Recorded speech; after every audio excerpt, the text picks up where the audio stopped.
হযরত আবু বকর রাদিয়াল্লাহু তাআলা আনহু দরজায় গিয়ে নক করলেন। হযরত আবু বকর গভীর রাত্রে লাব্বাইক ওয়া সাদাইক বলে দরজা খুলে দিলেন। রাসূল জিজ্ঞেস করলেন, আবু বকর, এক ডাকে এত রাত্রে তুমি দরজা খুললে, তুমি কি ঘুমাও নাই? হযরত আবু বকর বলেন, ইয়া রাসূলুল্লাহ, আপনি আমাকে সাথে নিয়ে হিজরত করবেন বলে আভাস দিয়েছিলেন, আমি সেই জন্য রাসূল কখন আসে আমার দরজার কাছে দাঁড়ায়া আমাকে ডাকাডাকি করবে আর আমি ঘুমায়ে থাকবো, বেয়াদবি হয়ে যাবে, এইটা মনে করে আপনার ডাক শোনার জন্য এই দরজার সঙ্গে পিঠ লাগাইয়া দাঁড়াইয়া ঘুমাচ্ছিলাম।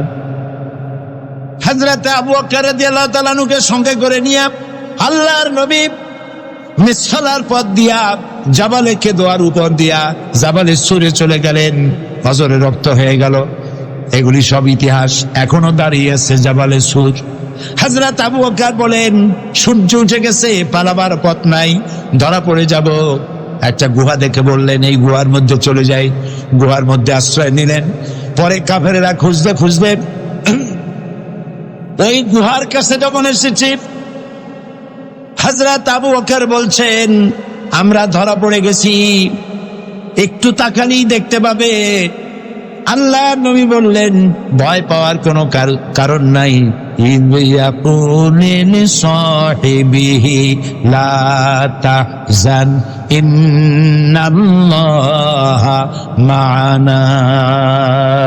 আমার সাথী আবু বকর, ভয় পাইও না, আল্লাহ আমাদের সাথে আছে, আমরা মাইনরিটি নই, আমরাই মেজরিটি। আল্লাহু আকবার। ভয় পাওয়ার কারণ নেই। আল্লাহ তাআলা মাকড়সার জাল বুনে রেখেছিলেন। মাকড়সার জাল উপর কবুতরের ডিম পরে তা দিতেছে। একজন কয় এর মধ্যে আছে, আর একজন কয় না, তুই তো বেকুব নাকি, এর মধ্যে ঢুকলে মাকড়সার জালটা আস্ত থাকলো কেমন, এটা তো ছিঁড়ে যাইতো। আর একজন কয় কবুতর একদম ডিম পেরে এখানে বসে থাকতে পারে নাকি, এর মধ্যে মানুষ আছে নাকি, সব আমরা ফিরে যাই। ওরা কথা বলে ফিরে গেল। আল্লাহ তার রাসূলকে বাঁচাই দিলেন। সুবহানাল্লাহ। আরে কও না জোরে সুবহানাল্লাহ। সে আল্লাহ আছে না এখনো তিনি বাঁচাতে পারে। সুবহানাল্লাহ সুবহানাল্লাহ। রাসূলুল্লাহ চলে গেলেন মদিনায়। কোথায় গেলেন? মদিনা মুনাওয়ারায় যখন প্রবেশ করলেন, দূরের থেকে লোকেরা দিনের পর দিন অপেক্ষা করতেছেন আল্লাহর নবী আসবেন। অপেক্ষারত সবাই। সর্বপ্রথম এক ইহুদি খেজুর গাছের মাথায় উঠে সে দেখতে পেয়েছে দূর থেকে যেন চাঁদ উদিত হয়েছে।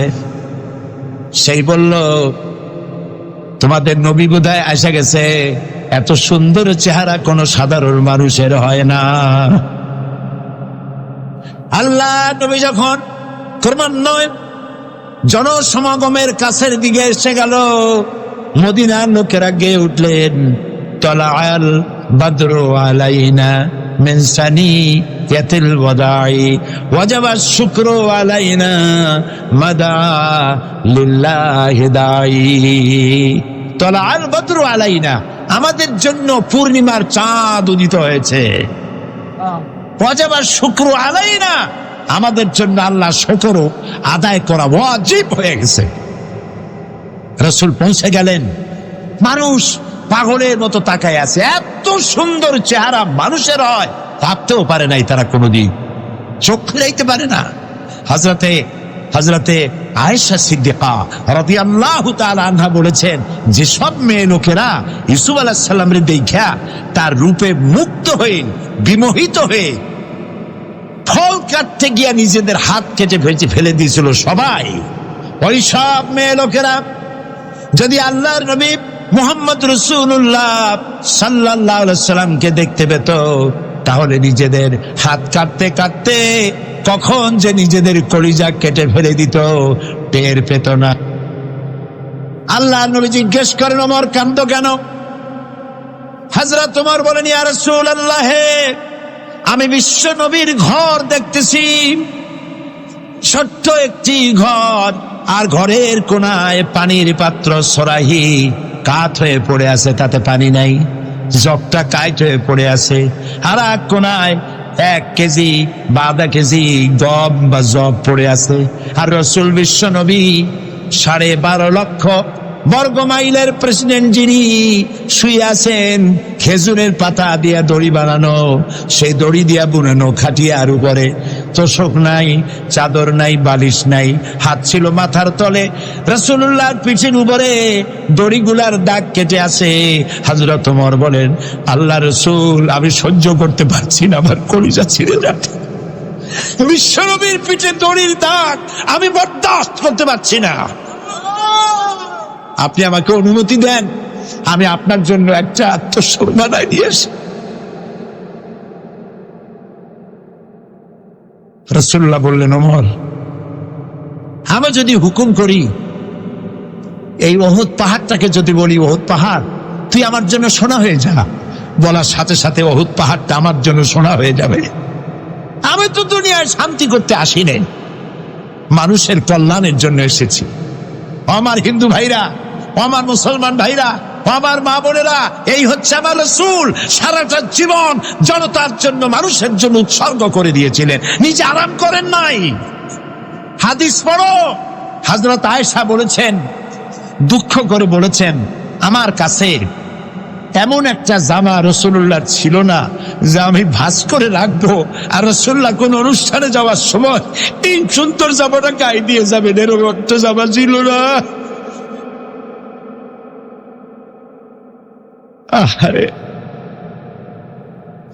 রাসূল প্রেসিডেন্ট, বাহরাইন থেকে, কাতার থেকে লাইনের পর লাইন উট বোঝাই হইয়া টাকা পয়সা, খাদ্য, সম্পদ এসে রাসূলের মসজিদের সামনে স্তূপ হয়ে আছে।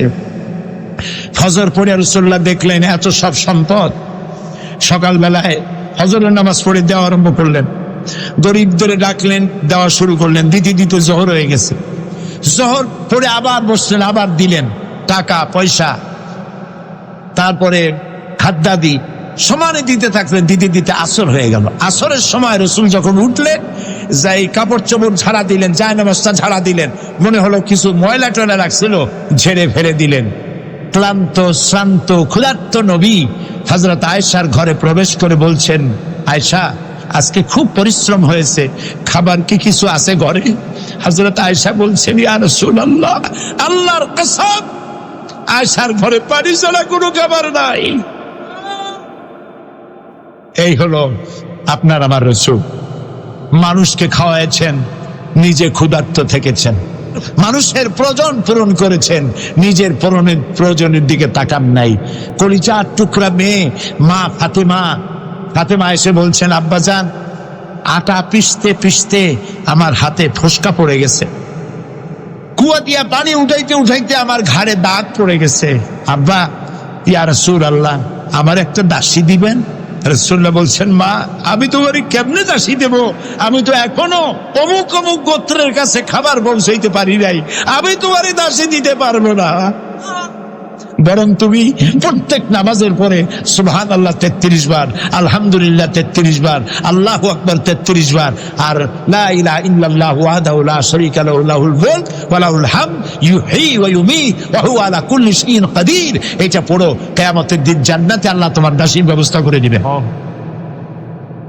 নবী করিম সাল্লাল্লাহু আলাইহি ওয়াসাল্লাম বিশ্ব মানবতাকে শুধু দিয়ে গেছেন, নেন নাই কিছু। সুবহানাল্লাহ, সুবহানাল্লাহ। তিনি এমন নবী ছিলেন, তার ছিল লেজিসলেটিভ পাওয়ার, তিনি ভাইসরয়, তার মুখের কথা আইন। রাসূলের মুখের কথা কি? এই যে মাগরিবের নামাজ পড়ছেন না আপনারা, 4 রাকাত পড়ছেন ফরজ। রাসূলুল্লাহ যদি মাগরিব 4 রাকাত পড়তেন, 4 রাকাতই ফরজ হয়ে যেত আমাদের জন্য। তিনি যদি এশা 2 রাকাত পড়তেন, 2 রাকাত ফরজ হতো। তিনি যদি ফজর 4 রাকাত পড়তেন, তাই ফরজ হতো। তিনি যেটা করবেন সেটাই ইবাদত। রাসূল যা করেন নাই, সাহাবীরা যা করেন নাই, সেটা ইবাদত নয়, ইবাদত নয়, ইবাদত নয়। আমাদের বড় ভুল, বলবো, আমাদের বড় ভুল, আমরা ইসলামকে চিনি হুজুর দিয়া। এটি মারাত্মক ভুল। আমার উল্টা হওয়া উচিত ছিল, হুজুরকে চিনবো ইসলাম দিয়া। উনি নিজ ইসলাম অনুযায়ী চলেন কিনা, কোরআন এবং হাদিস অনুযায়ী চলেন কিনা সেটা করি নাই, হুজুর কি বলে সেইটা কি ইসলাম মনে করেছি। এই জন্য ইসলামকে জানার জন্য সব থেকে নির্ভরযোগ্য যে কিতাব, নির্ভুল যে কিতাব, তার নাম কোরআন মাজিদ। তার নাম কি? চিল্লায় বলো। সে কোরআন আর রসুল। রসুলের চরিত্র সম্পর্কে মায়ের সাথে জিজ্ঞেস করা হয়েছে, মা রসুল্লাহর চরিত্র কেমন? রসুল্লাহ বলেছেন, কোরআন পড়ো নাই? কোরআন তো পড়েছি। কোরআন যদি পড়ে থাকো তাহলে আমার কাছে রসুলের চরিত্র জানতে কেন এসেছ? যেটা 30 পারা কোরআন সেটাই রসুলের 23 বছরের নবুয়তের জীবন। যেটা রসুল সেটা কোরআন, যেটা কোরআন সেটা রসুল। সুবহানাল্লাহ। আরো জোরে কও সুবহানাল্লাহ। নবী করিম সাল্লাল্লাহু আলাইহি ওয়াসাল্লামের মুখের কথা আইন। যদি কোনো ব্যাপারে তিনি বলেন হ্যাঁ হালাল, সুবহানাল্লাহ কই দিচ্ছে করেন না? যদি বলেন হ্যাঁ হালাল, যদি বলেন না হারাম। এই জন্য রসুলের কথা মানা, আমরা রসুলকে বুঝি নাই, যার জন্য লোকেরা বলে রসুলের কথা মানা সুন্নত। এটি মারাত্মক ভুল। রসুলের কথা মানা সুন্নত নয়। মা আতাকুমুর রাসূলু ফাখুযুহু ওয়া মা নাহাকুম আনহু ফান্তাহু। রসুল যা আদেশ করেছেন, যা আনয়ন করেছেন, যা বলেছেন সেটা গ্রহণ করো, যা নিষেধ করেছেন বিরত থাকো। আল্লাহর কথা অনুযায়ী রসুলের কথা মানা ফরজ। নবী করিম সাল্লাল্লাহু আলাইহি ওয়াসাল্লাম তিনি হ্যাঁ বললে হালাল হয়, না বললে, শুধু তাই নয়, হ্যাঁ বললে হালাল হয়ে যায়, না বললে হারাম হয়ে যায়।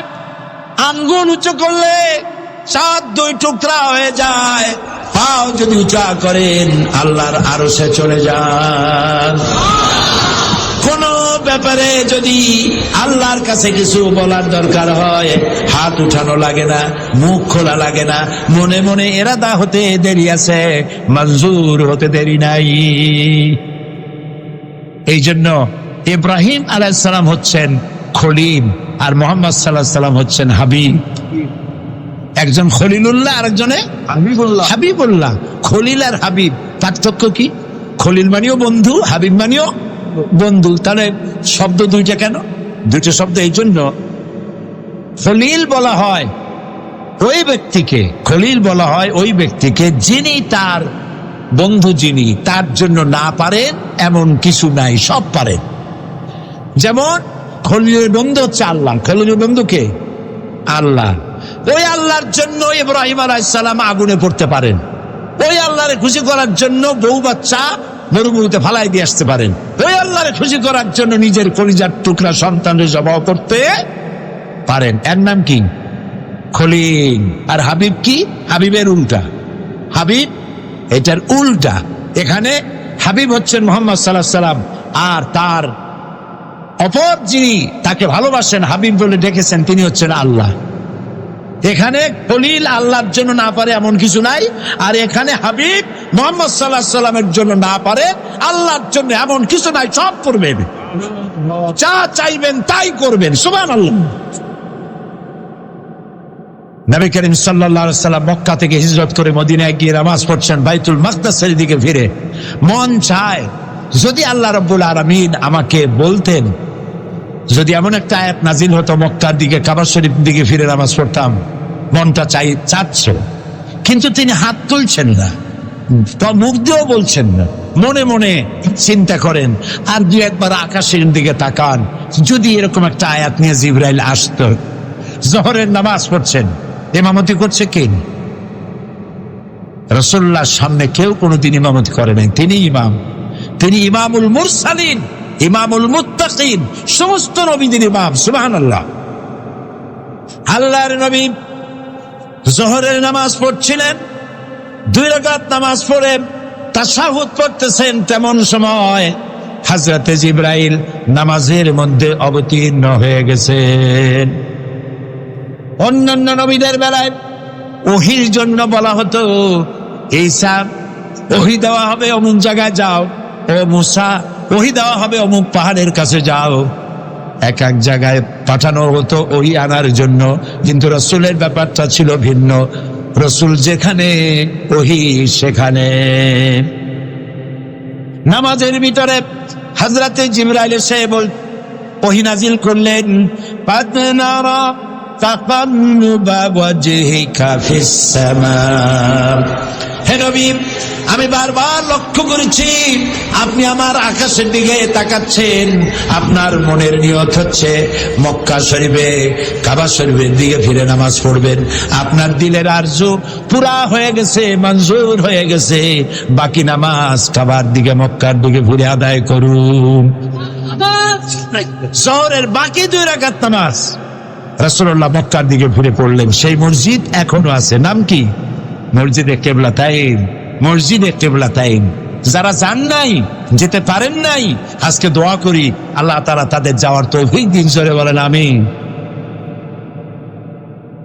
আরো জোরে বলেন আমিন। প্রিয় ভাই সব, রাসূল করিম সাল্লাল্লাহু আলাইহি ওয়াসাল্লাম তিনি এই পৃথিবীর সমস্ত মানুষের কল্যাণে কাজ করেছেন। তিনি তার কথা, আল্লাহ তাআলা তার কথা শুনেছেন এবং তিনি রাষ্ট্র পরিচালনা করেছেন। নারীকে মর্যাদা দিয়েছেন, শ্রমের মর্যাদা দিয়েছেন, শ্রমিকদের মর্যাদা দিয়েছেন। সব থেকে বেশি শ্রমিকদের ব্যাপারে বলেছেন, আল কাসিব হাবিবুল্লাহ, সহস্তে যে উপার্জন করে সে আল্লাহর বন্ধু। মিথ্যা বন্ধ করেছেন, চুরি ডাকাতি বন্ধ করেছেন। মানুষকে ওই যে বলা হয় যে রাসূল এতগুলি যুদ্ধ করেছেন কেন? রাসূলের কোন যুদ্ধ অফেন্সিভ ছিল না, প্রত্যেকটা যুদ্ধ ছিল ডিফেন্সিভ। আক্রান্ত হয়েছেন, আক্রমণের জবাব দিয়েছেন, আক্রমণের জবাব দিয়েছেন। যুদ্ধ নিজের থেকে যুদ্ধ করে কারো কোনো ক্ষতি তিনি জিন্দেগিতে করেন নাই। সুতরাং আজকে যদি এই পৃথিবীতে কারো কাছে শান্তি নাই, ইউরোপ বলেন, আমেরিকা বলেন, কারো কাছে শান্তি নাই। শান্তি আছে ইসলামের কাছে, শান্তি আছে মুহাম্মদ সাল্লাল্লাহু আলাইহি ওয়াসাল্লামের অনুসরণের মধ্যেই আছে শান্তি। আপনারা মনে করেন ইউরোপ আমেরিকায় খুব বুঝি শান্তি? না, আমি তো আল্লাহর মেহেরবানি এইসব দেশ দেখছি। এই পৃথিবীর 5টি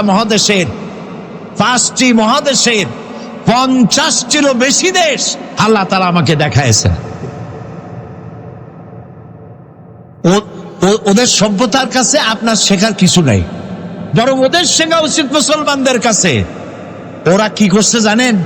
ব্রিটিশ পার্লামেন্টে, তারপরে আমেরিকান পার্লামেন্টে আইন পাস করেছে, পুরুষ পুরুষকে বিয়ে করবে, মেয়ে লোকের বিয়ে করবে। নাউজুবিল্লাহি মিন যালিক। আমাদের দেশে কুত্তায় ওই কাম করে নাকি? বিবাহ করবে বিপরীত জেন্ডার, বিপরীত লিঙ্গের কাউকে। পশু জগতেও তাই, আর মানুষ জগতেও তাই। কিন্তু ওখানে আইন পাস করেছে তারা। এবং এরা নাকে ফুল লাগায়, কানে দুল পরে, তারপরে ঠোঁটে রিং পরে, জিহ্বার মধ্যেও রিং পরে 4-5টা দেখছি আমি। চিন্তা করছি এরা ভাত খায় কেমন, কি শয়তান! চিন্তা করেন। মাথার চুলগুলোতে রং মেখা তাল পাতার শিঙের মতো খাড়া করে দেয় এরকম। পিছনে চুল ছোট ছোট করে কেটে ওইখানে বাড়ির নম্বর, হাউস নম্বর, রোড নম্বর, টেলিফোন নাম্বার লিখে রাখে মাথার পিছনে। শয়তানে চিন্তা করে যে আমি আর শয়তান হয়েছি কি হবে? এটা তো মারাত্মক শয়তান। বাবে তার ছেলেকে, এগুলো আবার চোখে দেখা, আন্দাজে বলি না। মা সন্তানকে পুশ চেয়ারে করে ঠেলে, পুশ চেয়ার আছে না, রাস্তা ঠেলে মার্কেটিং করার সময়। কুত্তার বাচ্চাটা তাকে কোলে, আর নিজের ছেলে ঠেলে নিয়ে যায়। বুকের দুধ খাওয়ায় না, ফিডার খাওয়ান, আর বাচ্চারা ঠেলে, কুত্তারা রাখে কোলে। এই বাচ্চা বড় হইয়া এই মায়ের কেমনি ভালোবাসবে? ছেলে বড় হইল আন্দাজে কয়টি? তুমি দেখছো নাকি? এই ছেলে বড় হইয়া তারপরে একটা গার্লফ্রেন্ড নিয়ে চলে গেল কোথাও, আবার মেয়ে বড় হয়ে বয়ফ্রেন্ড নিয়ে চলে গেল কোথাও। এদিকে মা বাপ বুড়া হয়ে গেছে, এই বুড়া বুড়ি যাবে কই?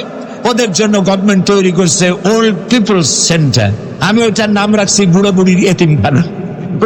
বুড়া বুড়ি ওইখানে পড়ে থাকে, দুধ, মদ আর পত্রিকা দরজার সামনে থুয়ে যায় পুলিশে। ওইটা খুলে গভর্নমেন্ট খাওয়ায়। ওইটা নিয়ে তারা ভেতরে নিয়ে যায়। যেদিন দেখে 3-4 দিনের খবরের কাগজ, মদ আর দুধের বোতল পড়ে আছে, ভিতরে নেয় না, তখন মনে করে কি হয়েছে, দরজা খুলে দেখে মরে পড়ে রয়েছে, কাছে ছেলেও নাই মেয়েও নাই। এই হলো তাদের জীবন। আরো শুনবেন, আমি যে বাড়ি থাকি লন্ডনে, ইস্ট লন্ডন, ওর সামনেই খ্রিস্টান এক বাড়ি।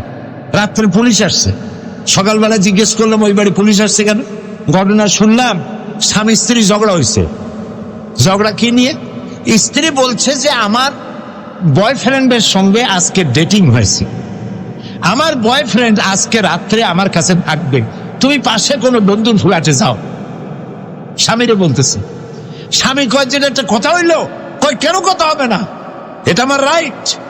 এই দুইজনে ঝগড়া বাঁধছে, আর ঝগড়ায় কেউ কম যায় না। তারপরে 999 ডায়াল করেছে, টেলিফোনে 999 ডায়াল করা মানে পুলিশ স্টেশন। পুলিশকে কমপ্লেন করেছে, পুলিশ গাড়ি নিয়ে ভ্যাঁ ভোঁ করে বাজাতে চলে আসছে বাড়িতে। কয়েক মিনিট সময়ও লাগে না। পুলিশ জিজ্ঞেস করেছে কি? মেয়ে লোকটি বলছে সে আমার হিউম্যান রাইটস এর উপরে আমাকে আঘাত করেছে, আমার পার্সোনাল রাইটের উপরে সে আঘাত করেছে। কি বলে? এই ব্যাপার, আমি আমার বন্ধু নিয়ে রাত কাটাতে চাই, আর ওই বেটা তা থাকতে দেবে না। পুলিশ কয় যে বেটা, তোর বউ একটা বয়ফ্রেন্ড নিয়ে কেন 15টা নিয়ে থাকবে, তাতে তোর কি? ভাইয়া গেট আউট। এই হলো দেশ, এই হলো সভ্যতা, এই হচ্ছে ওয়েস্টার্ন সিভিলাইজেশন। কোথায় যাবা? ফাইনা তাযহাবু। সেই জন্য আপনারা জানেন না, ইসলামের যত সন্ত্রাসী হইতেছে, এগুলো বলার পর ওই যে আমেরিকা, ওই যে বুশ, আল্লাহ জাগা মতো শাস্তি দেয়। ফেরাউনরে মারছে সুবাইয়া, নমরুদরে মারছে কি দিয়া? জুতা দিয়া। সেই জুতা আছে না নাই? এই যুগের নমরুদের কপালেও সেই জুতা। আমার নাম কি? নাম কি? এই নতুন যত বুশ তৈরি হবে, জুতা কিন্তু রেডি আছে। পৃথিবীতে আল্লাহর শাস্তি দিয়ে কেউ এড়াইতে পারবে না, পারে নাই, পারবেও না। তো দেখা গেল ওরা বলে যে মুসলমানরা সন্ত্রাসী, সারা পৃথিবীর সব মুসলমান সন্ত্রাসী, আর মাদ্রাসাগুলো সন্ত্রাসী বানায়। তার নাউজুবিল্লাহ। আরে বাবা, মাদ্রাসাগুলি তো ইসলাম বাঁচায় রাখছে। সেটা কওমি মাদ্রাসা হোক, সেটা আলিয়া মাদ্রাসা হোক, এই মাদ্রাসাই আলেমরা আর বড় বড় হক্কানি পীরেরা, বড় বড় আলেমরা এ দেশে সারা পৃথিবীতে ইসলামকে বাঁচায় রেখেছে। পরীক্ষার রেজাল্ট দেখো, পরীক্ষার রেজাল্ট যদি দেখেন তাহলে দেখবেন জরিপ করে কলেজ, বিশ্ববিদ্যালয়, হাই স্কুল সব থেকে বেশি পাশের হার মাদ্রাসায়। কারণ কি? কারণ হচ্ছে মাদ্রাসার ছেলেরা আর একটা মেয়েকে SMS করে ডিস্টার্ব করে না, মেয়েদের পিছনে ঘুরঘুর করে না। Girls high school, girls college ছুটির সময় কলেজের মেয়েদের কলেজের সামনে, গেটের সামনে এতিমের মতো খেলাই থাকে না। এই মাদ্রাসার ছেলেমেয়েগুলি লেখাপড়া করে বেশি, পরীক্ষায় পাশ করেও জনমের মতো। এগুলোর বানাইছে সন্ত্রাসী। যত টুপি দাড়ি যা দেখো সব হলো সন্ত্রাসী। এখন আমেরিকার লোকেরা চিন্তা করেছে যে তাহলে ইসলাম যে এত সন্ত্রাসী, মনে হয় কোরআন শরীফের মধ্যে, কোরআনের মধ্যে লেটেস্ট প্রযুক্তি বোমা বানাবার কোনো কিছু আছে। তো কোরআন শরীফের তো সকল ভাষায় তর্জমা, ট্রান্সলেশন আছে। ওরা কোরআন পড়া আরম্ভ করলো। কোরআন পড়ে দেখে যে এতে বোমা মারা তো দূরের কথা, বরং বলা আছে, আল্লাহ বলেছেন কেউ যদি একটা মানুষকে হত্যা করে, কয়টা মানুষ? একটি মানুষকে যদি কেউ হত্যা করে, ফাকান্নামা কাতালান নাসা জামিআ, সে যেন সারা পৃথিবীর সমস্ত মানুষকে হত্যা করলো। আর একটা মানুষকে যদি কেউ বাঁচায় দেয়, সে যেন সারা পৃথিবীর সব মানুষকে বাঁচায় দিল। এই কোরআন শরীফ পড়িয়া এরা বিষে ধরলো। এখন অবস্থা কি হয়েছে জানেন? এখন অবস্থা হলো প্রত্যেক বছর আমেরিকায় 25 থেকে 30 হাজার খ্রিস্টান ইসলাম কবুল করতেছে। মসজিদের সংখ্যা বাড়তেছে। বুশেদের হুশ নষ্ট হয়েছে এই জন্য। গ্রেট ব্রিটেন মসজিদ ছিল একটা ওয়াকিং মসজিদ, আজ থেকে 150 বছর আগে একটা মাত্র মসজিদ ছিল। সেই গ্রেট ব্রিটেনে এখন মসজিদের সংখ্যা 8,500। হিসাবা কই? আল্লামা ইকবাল বলেন, मगरिब की वादियों में गूंजी अज़ा हमारी, मगरिब की वादियों में गूंजी अज़ा हमारी, थमथा न था किसी से सैल रवा हमारा। প্রাচ্য এবং প্রতিচ্ছেদ, পাহাড়ে পর্বতে, সমুদ্রের তরঙ্গমালায়, ইথারে বাতাসে, অক্সিজেনে সর্বত্র ছড়িয়ে পড়বে আশহাদু আন্না মুহাম্মাদার রাসূলুল্লাহ। আমার আজানের আওয়াজকে ঠকিয়ে দিতে পারে এমন ক্ষমতা পৃথিবীতে কারো নাই। সারা দুনিয়া জুড়ে আজ শান্তি কোথাও নাই, ইউরোপে নাই, আমেরিকায় নাই, কোথাও নাই। শান্তি যদি থাকে ইসলামের পিছে আছে। কোথায় আছে? সেই ইসলামকে বদনাম করার জন্য এক শ্রেণীর লোক বোমা মারামারি করে আল্লাহর আইন প্রতিষ্ঠা করতে চায়। আল্লাহ তাআলা এদের হেদায়েত করুন। বলেন আল্লাহ এদের হেদায়েত করেন। হেদায়েত যদি তাদের কপালে না জোটে, আল্লাহ যেন গজব দিয়ে এদেরকে বিদায় করে দেন। প্রিয় ভাই সব, এই পৃথিবীর ভিতরে বাংলাদেশ পৃথিবীর তৃতীয় বৃহত্তম মুসলিম দেশ। 15 কোটি মুসলমান এদেশে বাস করে। আলহামদুলিল্লাহ, বলেন না আলহামদুলিল্লাহ। আমাদের দেশের মতো সাম্প্রদায়িক সম্প্রীতির দেশ পৃথিবীতে কোথায় আছে? আমি সেটার নাম শুনতে চাই। ভারতে বাবরি মসজিদ ভেঙে মন্দির বানানো হয়েছে। বাংলাদেশের কোন জেলা, কোন মন্দির ভেঙে মসজিদ বানানো হয়েছে আমি শুনতে চাই। নাই। আমার দেশে পূজার মণ্ডপ আর মসজিদ পাশাপাশি হয়। আমার পিরোজপুরে শহরের কেন্দ্রীয় মসজিদের পাশেই 10 দিন পূজার মণ্ডপ বানায়া দুর্গা পূজা করে, ঢোল বাজায়, গান গায়। কোন মুসলমান বলে না মসজিদের পাশে ঢোল বাজাইতে পারবা না। আবার হিন্দুরাও এত ভদ্র, আজানের সময় ঢোল বাজায় না, নামাজের সময় ঢোল বাজায় না।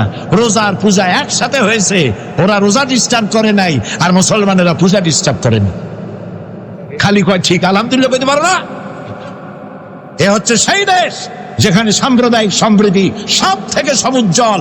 বাংলাদেশ বিগত 1000 বছরের সাম্প্রদায়িক সম্প্রীতির উজ্জ্বল দৃষ্টান্ত স্থাপন করেছে, দুনিয়া কোথাও নাই। প্রিয় ভাই সব, এ হচ্ছে সেই সুন্দর দেশ। আমি বিদেশে গেলে, মধ্যপ্রাচ্যে সহ বিভিন্ন জায়গায় গেলে লোকেরা বলে এত ইসলাম করেন, ইসলামের পূর্ণাঙ্গ আইন তো কোথাও নাই। যদি কোথাও হয় 16 আনা আইন, পরিপূর্ণ আইন, তো কোথায় হবে বলে মনে হয়? আমি বলি যে আল্লাহর ইসলামের আইন যদি পরিপূর্ণভাবে কোথাও হয়, আমার বিশ্বাস তা আমার 56,000 বর্গ মাইল বাংলাদেশে সকলের আগে হবে ইনশাআল্লাহ। আমি হতাশ নই, আমি মন ভাঙা নই, আমি হতোদ্দাম নই। আমি জানি বদরের বিজয় হয়, ওহদের পরাজয় হয়, আর তারপরেই ফতে মক্কা হয়। ভয় পাওয়ার কোনো কারণ নাই। প্রিয় ভাই সব, বাংলাদেশ একটি স্বর্ণের দেশ। আলহামদুলিল্লাহ, আমরা মিলেমিশে আছি, মিলেমিশে থাকতে চাই। আমাকে যখন প্রশ্ন করা হয় কিভাবে এই দৃঢ় প্রত্যয় আপনার জন্মালো, আমি বলি আমার দেশে 3 লক্ষ মসজিদ আছে। এই মসজিদের আজান শুনে, ফজরের আজান শুনে আমার 15 কোটি মানুষের ঘুম ভাঙে। আর রাতের বেলা এশার আজান শুনে আমার লোকেরা নামাজ পড়ে ঘুমোতে যায়। আমার চাষিরা ফজরের নামাজ পড়ে, নিরন্ন চাষি, ঘরে খাবার নাই, পরোটা নাই, তালাইয়ের বড় বড় লুটিও বানাবার তাদের তৌফিক নাই। পান্তা ভাত ছাইয়া, গামছা কোমরে বাঁধা, তারপরে গরু নিয়ে হাল চাষ করতে যায়। চাষ করতে করতে হাতে ঘড়ি নাই, সূর্যের দিকে তাকিয়ে দেখে সূর্য পরন্ত, জোহরে রক্ত হয়ে গেছে। কাদা পানি দিয়া কোন রকম উজু করে কোমরের গামছা খুলে মাথায় বেঁধে ক্ষুধার্ত পেট নিয়ে জমিনের আইনের উপরে দাঁড়িয়ে আমার চাষি আল্লাহকে সেজদা দেয়। এ আমার জাতি, এই আমার মুসলমান। এখানে আহলে হাদিস, এখানে সুন্নি, এখানে বিভিন্ন পীর মুরিদি, এখানে তাবলিগি জামাত, এখানে বিভিন্ন ইসলামী দল, সব মিলে মিশে এখানে ইসলামের জন্য আওয়ামী লীগ, বিএনপি, জামাত ইসলামী, জাতীয় পার্টি, তাবলিগ, কোন লীগ, কোনো কিছু বাধা নয়। ঐক্যবদ্ধভাবে সকলকে শান্তির জন্য এগিয়ে আসতে হবে। যে বিশ্বনবীর সিরাত শুনতে এসেছি, সেই বিশ্বনবীর আদর্শ অনুযায়ী দেশ গড়তে চাই, তাতেই শান্তি, তাতেই মুক্তি। আর গত 2 দিন আগে যে ঘটনা ঘটলো, 25-26 ফেব্রুয়ারি যে ঘটনা ঘটলো বাংলাদেশের ইতিহাসে, এত বড় কলঙ্কজনক ঘটনা আর কখনো ঘটে নাই। আমাদের মেরুদণ্ড ভেঙে দিয়েছে। আমার দেশের সেনাবাহিনী আমার অহংকার, আমার গৌরবের বিষয়। স্বাধীনতার সার্বভৌমত্বের অতন্দ্র প্রহরী, স্বাধীনতা যুদ্ধে বিশাল অবদান সেনাবাহিনীর এবং দেশ প্রেমের প্রত্যেকটি প্রশ্নে উত্তীর্ণ সেনাবাহিনী বিদেশে যেখানে গেছে সেখান থেকে কুড়িয়ে এনেছে বাংলাদেশের জন্য ভাব মর্যাদা। আমার সেই সেনাবাহিনীর ব্রিগেডিয়ার, জেনারেল, কর্নেল, ক্যাপ্টেন, এত অফিসার মারা গেল। পৃথিবীতে কোন যুদ্ধে, পৃথিবীর ইতিহাস বলে না, পৃথিবীর কোন যুদ্ধে এত অফিসার মারা গেছে ইতিহাস নাই। বাংলাদেশের অপূরণীয় ক্ষতি হয়ে গেল। বিডিআর আমার দেশের সীমান্ত পাহারা দেয়, বুকের রক্ত দিয়া, জীবনটা দিয়া পাহারা দেয়। পাখির মতো প্রতিবেশী দেশের গুলি খাইয়া মরে যায়, তারপরেও সীমান্ত প্রহরায় রত বিডিআর। আমার এই শক্তিকে খর্ব করতে এলো যারা, কারা ষড়যন্ত্র করলো, কারা মারলো দিবালোকে দিনের বেলায় গুলি করে, এইভাবে নির্বিবাদে গুলি করে পালায় গেল।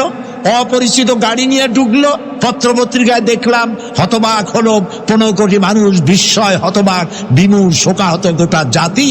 আজ কি জবাব দেওয়া যাবে ওই সব অফিসারদের স্ত্রীদের, যেসব অফিসারের স্ত্রীগুলি বিধবা হয়ে গেল? মাত্র 2 মাস 3 মাস আগে বিয়ে হয়েছে, সে বউটাও বিধবা হলো। বাংলাদেশের ইন্সপেক্টর জেনারেল অফ পুলিশ, তার মেয়ের বিয়ে হলো, সে অফিসারটা মারা গেল। মাত্র 2 মাস আগে বিয়ে হয়েছিল। 2 মাসের বিধবা মেয়েকে দেখে কি করে সে সামলাচ্ছে? যার বাপের বুকের ধন, যার মায়ের নারী ছেঁড়া সন্তান, ব্রিগেডিয়ার ক্যাপ্টেন বানাতে, এক একটা ক্যাপ্টেন ব্রিগেডিয়ার জেনারেল বানাতে বাংলাদেশ সরকারের খরচ হয় কোটি টাকা। বছরের পর বছর যায়, এতগুলি অফিসার বানাতে অন্তত আরো 2 যুগ লাগবে। কারা করলো? আল্লাহ, আজকে বিশাল সিরাতুন নবী ময়দান থেকে তোমার দরবারে ফরিয়াদ করি, আমার এত বড় ক্ষতি যারা করলো, সেই দুশ্মনদেরকে গোটা জাতির সামনে ল্যাংটা বানায় দাও, গোটা জাতির সামনে উলঙ্গ করে দাও, প্রচন্ড শাস্তি, গজব দিয়া, লানত দিয়া ধ্বংস করে দাও। আর একটি বই, একটা প্রশ্ন এসেছে এই যুদ্ধ অপরাধ সম্পর্কে জানার জন্য, প্রশ্ন করেছে, বলছে যে সেখানে নাকি আমার নামও আছে। তো আমি তো সেই ব্যক্তি 1997 সনে বর্তমান প্রধানমন্ত্রী যিনি, উনি তখন প্রধানমন্ত্রী ছিলেন, ওনার উপস্থিতিতে আমি বলেছি 1971 সনের কোন কাদা আমার গায়ে লাগে নাই। 1974 সন পর্যন্ত বাংলাদেশের কোন রাজনৈতিক দলের নেতা বা কর্মী আমি ছিলাম না। আমি চ্যালেঞ্জ করেছি, ওই চ্যালেঞ্জ পার্লামেন্টে রেকর্ড হয়ে আছে। লতিফুর রহমান সাহেব জানেন, আমার ভাই, উনি জানেন, পার্লামেন্টে যে যা বলে তা রেকর্ড হয়, বই হয়, সংসদের বিতর্ক, এই বইয়ের নাম, ওই বইয়ের মধ্যে আমার এই চ্যালেঞ্জ লেখা আছে। আমি বলেছি যে ব্যক্তি আমাকে এই ধরনের গালি দিবে, আমাকে স্বাধীনতা বিরোধী হাবিজাবি বলবে, আমি তা প্রমাণ করতে না পারলে 10 কোটি টাকার মানহানি মামলা দায়ের করব। আমি জনকণ্ঠ পত্রিকা আমার বিরুদ্ধে ওই কথা লেখার পর আমি ওই পত্রিকার বিরুদ্ধে 10 কোটি টাকার মানহানি মামলা দায়ের করেছি, মামলা এখনো বিচারাধীন। এরপরে যুদ্ধাপরাধী বলা হয়েছে। ঢাকায় বসে কেউ যুদ্ধাপরাধী বললে তো হবে না, বলতে হবে আমার এলাকার মুক্তিযোদ্ধাদের, তারা আমারে দেখছে যে আমি কি করছি, ঠিক না? দাউদ আলাইহিস সালামের মুজিজা ছিল, আল্লাহ রাব্বুল আলামিন তাকে মুজিজা দিয়েছিলেন, গলার সুন্দর আওয়াজ দিয়েছিলেন। তিনি যখন জাব্বুর শরীফ তেলাওয়াত করতেন, উড়ন্ত পাখিরা ওড়া বন্ধ করে চতুর্দিকে বসে আল্লাহর কালাম শুনত। তিনি লোহা দিয়ে অস্ত্র তৈরি করতেন, অস্ত্র বানাবার সময় আগুন দিয়ে লোহা পোড়ায় অস্ত্র বানাতে হয়। দাউদ আলাইহিস সালামের তার প্রয়োজন ছিল না। তিনি যখন লোহা হাতির ভিতরে নিয়ে চাপ দিতেন, লোহা পানি হয়ে আঙ্গুলের ফাঁক দিয়ে গলে পড়ে যেত। এটা ছিল তার মুজিজা। হযরত সুলাইমান, আল্লাহ রাব্বুল আলামিন তাকে মুজিজা দান করলেন। কোরআনে কারীমের ভিতরে রব্বুল আলামিন বলেন, হযরত সুলাইমান আলাইহিস সালাম সকাল বেলায় বিনা মেশিনে, বিনা ইঞ্জিনে তক্তার উপরে বসে যেতেন। তক্তা 1 মাসের পথ অতিক্রম করত। আবার সন্ধ্যা বেলায় বসতেন, এই তক্তা আর 1 মাসের পথ অতিক্রম করে যেত। ঈসা আলাইহিস সালামের মুজিজা ছিল, জন্মান্ধের চোখের উপরে হাত বুলিয়ে দিতেন, সঙ্গে সঙ্গে চোখ ভালো হয়ে যেত। কুষ্ঠব্যাধিগ্রস্ত লোকের গায়ে হাত বুলাতেন, সঙ্গে সঙ্গে কুষ্ঠব্যাধি ভালো হয়ে যেত। এই হলো তাদের মুজিজা। পয়গম্বরেরা বিদায় হয়ে গেলেন, মুজিজা বিদায় হয়ে গেল। দাউদ আলাইহিস সালাম বিদায় হলেন, মুজিজা সাথে নিয়ে গেলেন। তার উম্মতেরা ওই লোহাগুলি আর কেউ গলাতে পারে নাই, আজও কেউ গলাতে পারে না, হাত দিয়া চেপে ধরে। সুলাইমান আলাইহিস সালাম দুনিয়া থেকে বিদায় হয়ে গেছেন, মুজিজা নিয়ে কবরে চলে গেছেন। আজ আর তার অনুসারীরা অথবা দুনিয়ার কোন মানুষ বিনা ইঞ্জিনে তক্তায় বসে আর হাওয়ায় উঠতে পারবে না। মুসা আলাইহিস সালাম বিদায় হলেন, লাঠির মুজিজা চলে গেল। তার উম্মতেরা, তার অনুসারীরা কিয়ামত পর্যন্ত যদি 1000 চেষ্টা চালায়, লাঠিকে আর কোনোদিন সাপে পরিণত করতে পারবে না। ঈসা আলাইহিস সালাম, আল্লাহ রাব্বুল আলামিন তাকে উঠায় নিলেন, মুজিজা তিনি সাথে নিয়ে গেলেন। আজ তার কোটি কোটি, শত শত কোটি উম্মতেরা, দুনিয়া যারা তার উম্মত দাবি করে, খ্রিস্টানেরা, হাজারো যদি চেষ্টা চালায়, তবুও জন্মান্ধের চোখের উপরে হাত বুলিয়ে চোখ আর ভালো করতে পারবে না। কুষ্ঠব্যাধিগ্রস্ত লোকের গায়ে হাত বুলিয়ে কুষ্ঠব্যাধি ভালো করতে পারবে না। তার মানে হলো, নবীরা যে যা যত মুজিজা পেয়েছিলেন, জীবদ্দশায় মুজিজা কাঁধে লেগেছে, দুনিয়া থেকে বিদায় হয়েছেন, মুজিজা সাথে নিয়ে গেছেন।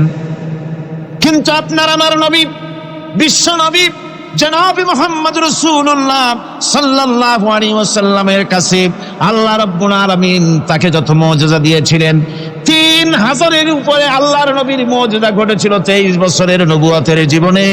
তার মধ্যে শ্রেষ্ঠ মুজিজা হতেছে কোরআন মাজিদ। আল্লাহর নবী বিদায় হয়ে গেলেন, মুজিজা সাথে নিয়ে যান নাই, মুজিজা রেখে গেলেন দুনিয়ায়। কিয়ামত পর্যন্ত দুনিয়াবাসী, নবীর উম্মতেরা কোরআনের মুজিজা ব্যবহার করতে পারবে। এই কোরআনে কারীম রাসূল করিম সাল্লাল্লাহু আলাইহি ওয়াসাল্লামের জীবনের শ্রেষ্ঠ মুজিজা। মানুষ পাগল হয়ে গেছে কোরআন শুনে। সুতরাং এই কোরআনের বৈশিষ্ট্য সকল দিক থেকে এক অপূর্ব একটি কিতাবে পরিণত করেছে, যা মানুষকে চিরকাল বিস্ময় হতবাক করে দিয়েছে। কোরআনের আরেকটি বৈশিষ্ট্য হচ্ছে, এই কোরআন এক সময় নাজিল হয় নাই। 30 পারা কোরআন শরীফ একসাথে নাজিল হয়েছে না, কোরআন নাজিল হয়েছে আস্তে আস্তে, ধীরে ধীরে। কত বছর লাগলো? 23 বছরেরও কিছু বেশি সময় ধরে কোরআন ধীরে ধীরে রাসূল করিম সাল্লাল্লাহু আলাইহি ওয়াসাল্লামের কাছে অবতীর্ণ হয়েছে। এমনটি আর কোনো কিতাব হয়নি, যা আর কোনো ধর্মগ্রন্থ যারা অন্যরা দাবি করে, এরকম হয়নি। কোরআনে কারীমের আরেকটি বৈশিষ্ট্য হচ্ছে, যখন কাগজ ছিল না, ছাপাখানা ছিল না, এমনকি টেপ রেকর্ডার ছিল না, তখনকার নাজিলকৃত কিতাব যেভাবে নাজিল হয়েছিল সেইভাবে আজ পর্যন্ত অবিকল টিকে আছে, টিকে থাকবে ইলা ইয়াউমিল কিয়ামah। কিয়ামত পর্যন্ত কোরআনে কারীমের এই অকৃত্রিম, অবিকৃত অবস্থায় কোরআনে কারীমের এই শান, এই বরকত টিকে থাকবে। এই জন্য কোরআন শরীফ হচ্ছে এই পৃথিবীর মহাবিশ্বের মহাবিস্ময়। কোরআন হচ্ছে পৃথিবীর মহাবিশ্বের মহাবিস্ময়। এর মর্যাদা সম্পর্কে রাসূল করিম সাল্লাল্লাহু আলাইহি ওয়াসাল্লাম বলেছেন, ওয়ান উসমান রাদিয়াল্লাহু তাআলা আনহু আন্নাহু قال قال رسول الله صلى الله عليه وسلم خيركم من تعلم القرآن وعلمه رواه البخاري। আল্লাহর নবী বলেন, তোমাদের মধ্যে সর্বোত্তম ব্যক্তি সেই তোমাদের ভিতরে ভালো ব্যক্তি, উত্তম ব্যক্তি সেই যে ব্যক্তি নিজে কোরআন শেখে আর অন্যকে শেখায়। কোরআন যে শেখে আর অন্যকে যে শিখায় সেই ব্যক্তি হলো তোমাদের মধ্যে সর্বোত্তম ব্যক্তি, ভালো ব্যক্তি। সুবহানাল্লাহ পড়েন। কোরআনে কারীমের এই মর্যাদা সম্পর্কে রাসূল করিম সাল্লাল্লাহু আলাইহি সাল্লাম বলেছেন, দুই ব্যক্তিকে, দুই শ্রেণীর লোককে ঈর্ষা করা যায়। অমুকে বিরাট বাড়ি করেছে, সে বাড়ি থেকে হিংসা হয়, আমি ওরকম বাড়ি করব, অমুকের মতো নেতা হব, অমুকের মতো বড় লোক হতে হবে। পরস্ত্রী কাতরতা অথবা ঈর্ষা করা, এরকমের ঈর্ষা করা জায়েজ নাই। রাসূলুল্লাহ বলেছেন দুই ব্যক্তির সঙ্গে ঈর্ষা করা যায়। আন ইবনে উমর রাদিয়াল্লাহু তাআলা আনহু আন্নাহু قال قال رسول الله صلى الله عليه وسلم لا حسد الا على الاثنين। দুই ব্যক্তি ছাড়া অন্য কারো সাথে হিংসা করা যায় না, রিস্ক করা যায় না। কোন কোন ব্যক্তি? রাজুলুন আতাহুল্লাহুল কুরআন ফাহুয়া ইয়াকুমু বিহি আনা আল-লাইলি ওয়া আনা আন-নাহার। ওই ব্যক্তির সঙ্গে ঈর্ষা করা যায়, হিংসা করা যায় যে ব্যক্তিকে আল্লাহ পাক কোরআনের ইলম দান করেছেন, সে ব্যক্তি দিন রাত কোরআন তেলাওয়াত করে, কোরআনের উপরে আমল করে, কোরআনের উপরে থাকে, মানুষকে কোরআনের দাওয়াত দেয়। ওই লোকের সাথে ঈর্ষা করা দরকার যে তার মতো হতে চায়। ওয়ারাজুলুন আতাহুল্লাহু মালান ফাহুয়া ইউনফিকু মিনহু আনা আল-লাইলি ওয়া আনা আন-নাহার। মুত্তাফাকুন আলাইহি, বুখারী মুসলিমের হাদিস। রাসূলুল্লাহ বলছেন অন্য আরেক ব্যক্তি হচ্ছে যে ব্যক্তিকে আল্লাহ পাক মাল দিয়েছেন, সম্পদ দিয়েছেন, ওই ব্যক্তি তার মাল আর সম্পদকে দিন রাত দুহাতে আল্লাহর রাস্তায় খরচ করে। তার মতো হওয়ার জন্য তার সাথে ঈর্ষা করা যেতে পারে। আমার বন্ধুগণ, এ কোরআন হচ্ছে এমন এক কিতাব যে কোরআনকে নিয়ে যারা অগ্রসর হয় আল্লাহ তাদেরকে বাড়ায় দেন, আর কোরআনের সাথে যারা হিংসা করে, বিদ্বেষ করে, আল্লাহ তাদেরকে অধপাতিত করে দেন। আন ওমর ইবনে আল-খাত্তাব রাদিয়াল্লাহু তাআলা আনহু আন্নাহু قال قال رسول الله صلى الله عليه وسلم ان الله يرفع بهذا الكتاب اقواما ويضع به آخرين رواه মুসলিম। হযরত ওমর রাদিয়াল্লাহু তাআলা আনহু বলছেন যে আল্লাহ পাক এই কোরআনের সাহায্যে এক শ্রেণীর লোককে প্রতিষ্ঠিত করবেন দুনিয়ার বুকে, এবং আখিরাতেও আরেক শ্রেণীর লোককে করবেন অধপাতিত। যারা কোরআনের সাথে বিরোধিতা করবে, তারা যদি হিরো হয় আল্লাহ তাদেরকে জিরো বানাবেন। কি বানাবেন? জোরে কন কি বানাবেন? জিরো বানিয়ে দিবেন। আর কোরআনকে নিয়ে যারা আগ বাড়ে, তারা যদি জিরো হয় আল্লাহ পাক তাদেরকে কি বানায় দেন? কোরআনের সাথে বিরোধিতা আজকের নতুন কিছু নয়, আবহমান কাল থেকে কোরআনের সাথে চলছে বিরোধিতা। বিশ্বকবি, কবি সম্রাট আল্লামা ইকবাল, আল্লাহ তাকে জান্নাতুল ফেরদাউস নসিব করুন, সবাই বলুন আমিন। আল্লামা ইকবাল বলেছেন, সতীজা কর রহা হ্যায় আসল সে তাইম রোজ, সতীজা কর রহা হ্যায় আসল সে তাইম রোজ, চরাগে মুস্তফা বি সে শরারে বুলহবিস। মুহাম্মদ সাল্লাল্লাহু আলাইহি ওয়াসাল্লামের দীপ শিখার সাথে, আল্লাহর দ্বীনের সাথে আবু জাহাল, আবু লাহাবের অগ্নিস্ফুলিঙ্গের সংঘর্ষ আবহমান কাল থেকে লেগে এসেছে। কিন্তু ওদের এই অগ্নিস্ফুলিঙ্গের টক্কর লেগে মুহাম্মদ সাল্লাল্লাহু আলাইহি ওয়াসাল্লামের টিম টিম করে জ্বলে ওঠা এই প্রদীপটি প্রচন্ড ঝড়ো হাওয়ার মুখে, টর্নেডো আর গর্কির মুখে নিভে যায়নি, জ্বলছে, জ্বলবে কিয়ামত পর্যন্ত। এটাকে নিভাবার ক্ষমতা বিশ্বের কোনো মানুষের নাই। ফু দিয়ে কেউ যদি নিভাতে চায়, চেহারা শুদ্ধ, মাথা শুদ্ধ, পুড়ে ছাই হয়ে যাবে, কোরআনের আলোকে নির্বাপিত করতে পারবে না।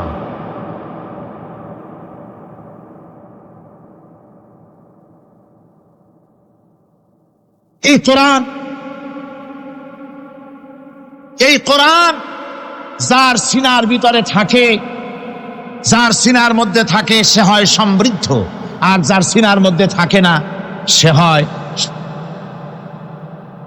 আল্লাহর নবী বলেছেন, ইন্নাল্লাযী লাইসা ফী জাওফিহি শাইউম মিনাল কুরআনি কাল বাইতিল খারিব। যেই দেহের ভিতরে কোরআন নাই, যেই দেহের ভিতরে, যেই সিনার ভিতরে কোরআন নাই, ওই মানুষটা হতেছে একটা সাড়া বাড়ির মতো, একটা উজাড় বাড়ির মতো, বিরান বাড়ির মতো।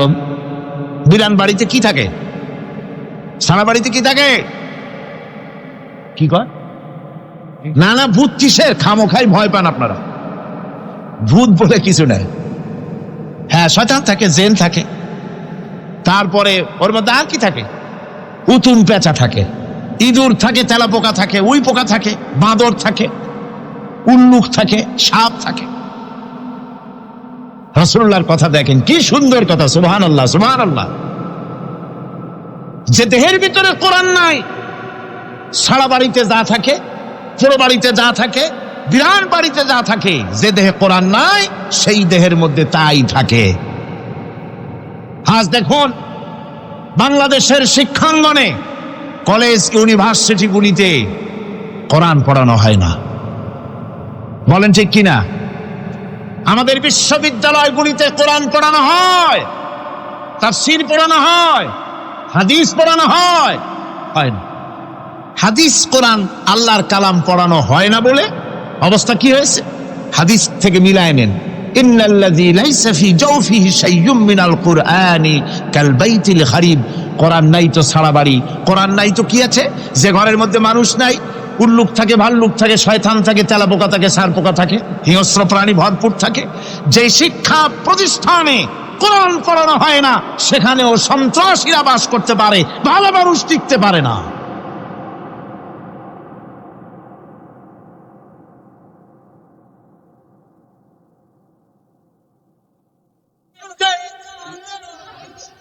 এই জন্য কোরআন যেখানে পড়া হয় না সেটা কবরের তুল্য, কোরআন যেখানে তেলাওয়াত হয় না সেটা কিসের তুল্য?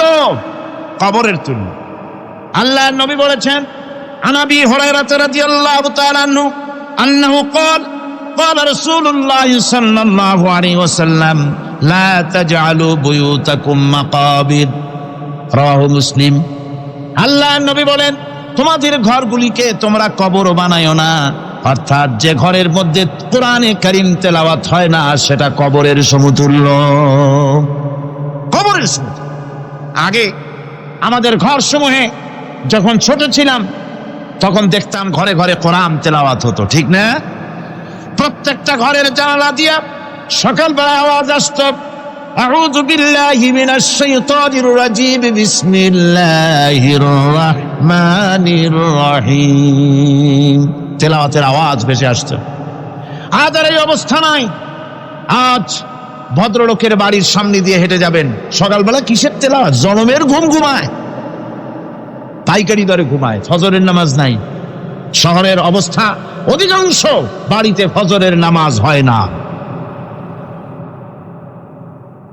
ডিসেন্টিনার মাধ্যমে, আগে তো শুধু বাংলাদেশের ছবি, ডিসেন্টিনার মাধ্যমে সারা পৃথিবীর শয়তানি আর বদমাশি ঘরে বসে গেলা যায়। উপকারিতা এবং অপকারিতা দুটোই আছে। নিউজ দেখা যায়, সাথে সাথে আবার নিউজের সাথে আরো বাজে কিছু দেখা যায়। এগুলো দেখতে দেখতে রাত শেষ হয়ে আসে, ঘুমায় জনমের মতো, এক ঘুমে বেলা 9টা আর 10টা। কিসের ফজরের নামাজ আর কি এর কোরআন শরীফ তেলাওয়াত কর? এরপরে উঠলো 9টা 10টার সময়, উঠে তারপরে গানের মাস্টার এসে গেছে। তখন ইতিমধ্যেই গানের মাস্টার এসে গেছেন। কি দুর্ভাগ্যজনক সত্য কথা, ইংরেজি যে টিচার পড়ান, অঙ্ক যে টিচার করান, সপ্তাহে 3 ঘন্টা পড়াবেন, বেতন 2500 টাকা। আর প্রতিদিন সকালবেলা এসে যদি কোনো মুসলমান কোনো একজন মৌলভী সাহেব, হাফেজ সাহেবকে রাখেন কোরআন তেলাওয়াত করাবার জন্য, কোরআন পড়াবার জন্য সন্তানকে, প্রতিদিন আসতে হবে, প্রতিদিন 2 ঘন্টা পড়াতে হবে, আর মাসের শেষে বেতন 500 টাকা। কোরআনে কারীমের সাথে এই আচরণ বেশি হয়েছে। আমি বেশি বলে ফেলেছি। যাদের অভিজ্ঞতা আছে তারা বলছেন 200 টাকা। এরপরে অঙ্ক ইংরেজি তো কাজে লাগে, ভালো কথা। তারপরে গানের মাস্টার আসছেন, তিনি শেখাবেন কি? রবীন্দ্রসঙ্গীতের প্যানপ্যানানি, যা শুনলে পরে কানে ময়লা জমে যেতে পারে, যে গান শুনলে জীবিত মানুষ মৃত্যু হয়ে যায়।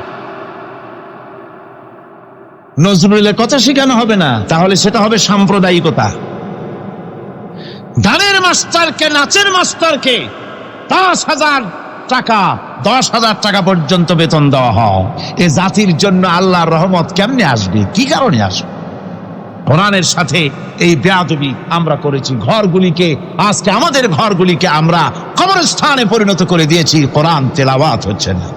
আমার বন্ধুগণ, কোরআন তেলাওয়াত করুন, বেশি বেশি তেলাওয়াত করুন, ঘরকে জীবিত করুন, সন্তানকে তেলাওয়াত করান, আপনি নিজেও তেলাওয়াত করেন। কোরআনে কারীম যারা তেলাওয়াত করবেন তাদের সম্পর্কে আল্লাহর নবী বলেন, মান ক্বারাআল কুরআনা ফাস্তাযহারাহু ফাহাল্লা হালালাহু ওয়া হাররামা হারামাহু আদখালাহুল্লাহুল জান্নাহ।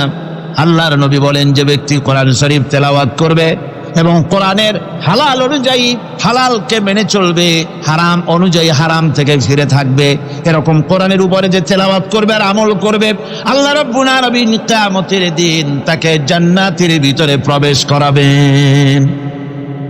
শুধু বেহেশতে যাবে না, ওয়াসাফাহু ফি আশরাতিন মিন আহলি বাইতিহি কুল্লুহুম কাদ ওয়াজাবাত লাহুন নার। নবীজি বলেন, এই কোরআনে কারীমের বরকতে কিয়ামতের দিন ওই ব্যক্তি তার রক্ত সম্পর্কিত 10 জন আত্মীয়র ব্যাপারে সুপারিশ করার জন্য তৌফিক পাবে আল্লাহর দরবারে। এমন 10 ব্যক্তি, যেই 10 ব্যক্তির জন্য হিসাবের পরে জাহান্নাম ওয়াজিব হয়ে গিয়েছিল, এমন 10 ব্যক্তি সম্পর্কে কোরআনের তেলাওয়াতকারী আর আমলকারী আল্লাহর দরবারে সুপারিশ করার জন্য পারমিশন পাবেন। এমন নিয়ামত, সেই নিয়ামত থেকে আমরা বঞ্চিত হয়ে যাচ্ছি। আমি বলি না যে আপনারা কলেজ ইউনিভার্সিটিতে ছেলেদের পড়তে দিবেন না, আমি তা বলি না। তারা কলেজ ইউনিভার্সিটিতে বিলক্ষণ পড়াশোনা করুক, কিন্তু তাদেরকে কোরআন শরীফ শিখান। লক্ষ লক্ষ টাকা খরচ করলেন ছেলের পেছনে, কিন্তু কোরআন শিখালেন না। আপনি মরে গেলে আপনার জানাজাটা পড়বে, এ তৌফিকও সে পেল না। জানাজার ইমামতি তো দূরের কথা, জানাজার নিয়ত জানে না, পাক পবিত্রতা জানে না। বাপ মরে গেছে, সে তখন ছিল মার্কেটে, শুনলো বাপ মরছে, তাড়াতাড়ি জানাজায় শরীক হতে হবে।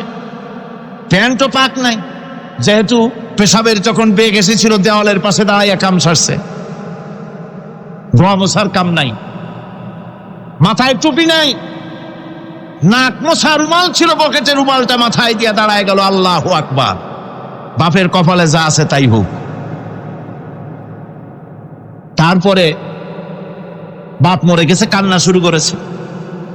যেদিন মরছে সেদিন কাঁদতেছে, পরের দিনও একটু মুখ মলিন কান্দে। নাম বল্টু মিয়া। তার আবার এক বন্ধু আছে, তার নাম শান্টু মিয়া। শান্টু মিয়া বলছে, মিয়া বল্টু কান্দো কেন? কয় বাপ মরে গেছে। কয় এগুলো বাঁচে নাকি? এগুলো মরিয়ে যায়, আমার একটা ছিল ওটাও মরছে। চিরকাল কারো বাপ থাকে না, সুতরাং এত মন খারাপ কেন? আসো, ইন্ডিয়া থেকে ভালো একটা বই আসছে, সেইটা দেখে এত আনন্দ পাবে। বাপ তো বাপ, 14 গোষ্ঠী মরলেও মনের দুঃখ মুছে যাবে। এরপরে বাড়ি এনে তাকে সিনেমার ছবি দেখানো হলো।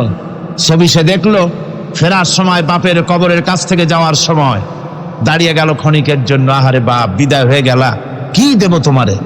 কিছু তো নাই আমার কাছে, তাই সারা রাত ধরে যা কিছু দেখলাম এগুলি তোমার আমলনামায় দিয়ে গেলাম। জোরে কর নাউজুবিল্লাহ। আমি সমস্ত পিতাদেরকে বলতে চাই, সন্তানদেরকে কোরআন শিখান, কাজে লাগবে। কোরআন শিখালে কাজে লাগবে। কোরআন শরীফ মুখস্থ করে, বেশি করে মুখস্থ করেন কোরআনে কারীম, আপনার ফায়দা হবে। হযরত ওমর রাদিয়াল্লাহু তাআলা আনহু বর্ণনা করছেন যে রাসূল কারীম সাল্লাল্লাহু আলাইহি ওয়াসাল্লাম বলেছেন, ইউকালু লিসাহিবিল কুরআনি ইকরা ওয়ারাত্তিল কামা কুনতা তুরাত্তিলু ফিদ দুনিয়া। কিয়ামতের দিন জান্নাতীদেরকে, বেহেশতীদেরকে আল্লাহ রাব্বুল আলামিন বলবেন, কোরআন শরীফ তেলাওয়াত করো আর উপরের দিকে উঠতে থাকো। কোরআনে যেভাবে দুনিয়ার বুকে কোরআনে কারীম তুমি মুখস্থ করেছিলে, ধীরে ধীরে তেলাওয়াত করতে, ওইভাবে ধীরে ধীরে কোরআন তেলাওয়াত করো আর উপরের দিকে উঠতে থাকো। আল্লাহ পাক বলতে থাকবেন, উপরের দিকে ওঠো, তেলাওয়াত করো আর ওঠো। উঠতে উঠতে যেই জায়গা গিয়ে তোমার তেলাওয়াত শেষ হয়ে যাবে, জান্নাতের ওই জায়গাটা তোমার জন্য বরাদ্দ হবে। আবু দাউদ শরীফের হাদিস। জান্নাতের ওই জায়গাটা তোমার জন্য বরাদ্দ হবে। এখন যাদের শুধু সূরা ইখলাস আর সূরা কাউসার মুখস্থ, তারা তো 2 পা আগাই বসে যাবে। উঠতে পারবেন না। বেশি বেশি মুখস্থ করেন, হাফেজ কোরআন হন অথবা হাফেজের মতো হন।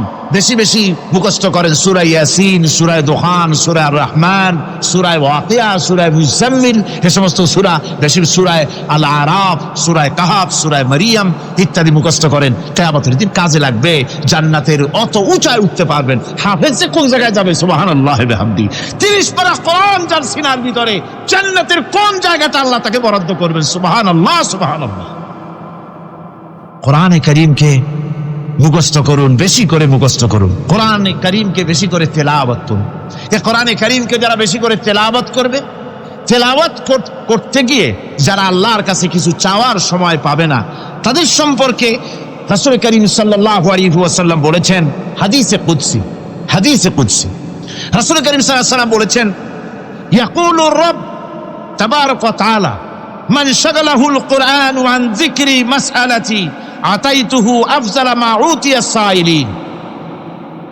আল্লাহর নবী বলেন, আমার আল্লাহ পাক বলেছেন, কোরআন তেলাওয়াত করতে গিয়ে যারা ব্যস্ত থাকে, কোরআন তেলাওয়াত করতে করতে যারা আমার কাছে হাত পেতে কিছু চাওয়ার সময় পায় না, যারা আমার কাছে হাত পেতে কিছু চায়, তাদের থেকে তেলাওয়াতকারীদেরকে আমি রব্বুল আলামিন বেশি করে দেই।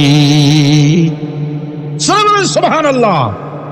কোরআন তেলাওয়াত করতে করতে যারা আল্লাহর কাছে হাত পেতে চাওয়ার সময় পায় না, আল্লাহ পাক বলেন যারা চায় তাদের থেকে তেলাওয়াতকারীকে আমি বেশি দেই। আমার বন্ধুগণ, শুধু তাই নয়, এ কোরআনে কারীম যারা তেলাওয়াত করবে, আমল করবে, কিয়ামতের দিন তার মা বাপের মাথার উপরে আল্লাহ রব্বুল আলামিন, আবু দাউদ শরীফের হাদিসে এসেছে, তার মা বাপের মাথার উপরে নূরের টুপি পরিধান করানো হবে। এমন নূরের টুপি, এমন নূরের তাজ পরানো হবে, চন্দ্র সূর্যের আলোকে ম্লান করে দেবে। হাসরবাসীরা প্রশ্ন করবেন, এ লোকটি কে? কোনো ফেরেশতা নাকি? বলে না। কোনো নবী নাকি? বলে না। তবে কি তিনি কে? জবাব হবে, ইনি হচ্ছেন সেই ব্যক্তি যিনি তার সন্তানদেরকে কোরআন শিখিয়েছিলেন। কোরআন শিখানোর কারণে আল্লাহ রব্বুল আলামিন আজ তার মা বাপের মাথার উপরে নূরের টুপি পরিধান করে হাসরের ভিতরে মর্যাদা দিলেন। কিয়ামতের দিন দুনিয়া মর্যাদা পাওয়া যাবে, আখিরাতেও মর্যাদা পাওয়া যাবে যদি কোরআনে কারীমকে তেলাওয়াত করা যায়, আমল করা যায়, বোঝা যায়, তাহলে এই সমস্ত নিয়ামত আল্লাহ পাক দান করবেন। সুতরাং এই এত বড় নিয়ামত থেকে আমরা যেন কেউ বঞ্চিত হয়ে না যায়। কোরআন হচ্ছে এমন এক কিতাব যার তাফসীর লেখা হয় নাই। পৃথিবীতে এমন কোনো ভাষা নাই, পৃথিবীর উল্লেখযোগ্য সবগুলি ভাষায় কোরআনে কারীমের তাফসীর লেখা হয়েছে, কিন্তু কোন মুফাসসির আজ পর্যন্ত কথা বলেন নাই যে আমি যে তাফসীর লিখছি এর চাইতে ভালো তাফসীর আর কেউ লিখতে পারেও না, আর পারবেও না। এটা শেষ, আর তাফসীর লেখা লাগবে না। এ কথা কেউ বলতে পেরেছে? জোরে বলেন, পেরেছে? পারে নাই। তার কারণ কি? আল্লাহ রাব্বুল আলামিন বলেন, قُلْ لَوْ كَانَ الْبَحْرُ مِدَادًا لِكَلِمَاتِ رَبِّي لَنَفِدَ الْبَحْرُ قَبْلَ أَن تَنفَدَ كَلِمَاتُ رَبِّي وَلَوْ جِئْنَا بِمِثْلِهِ مَدَدًا।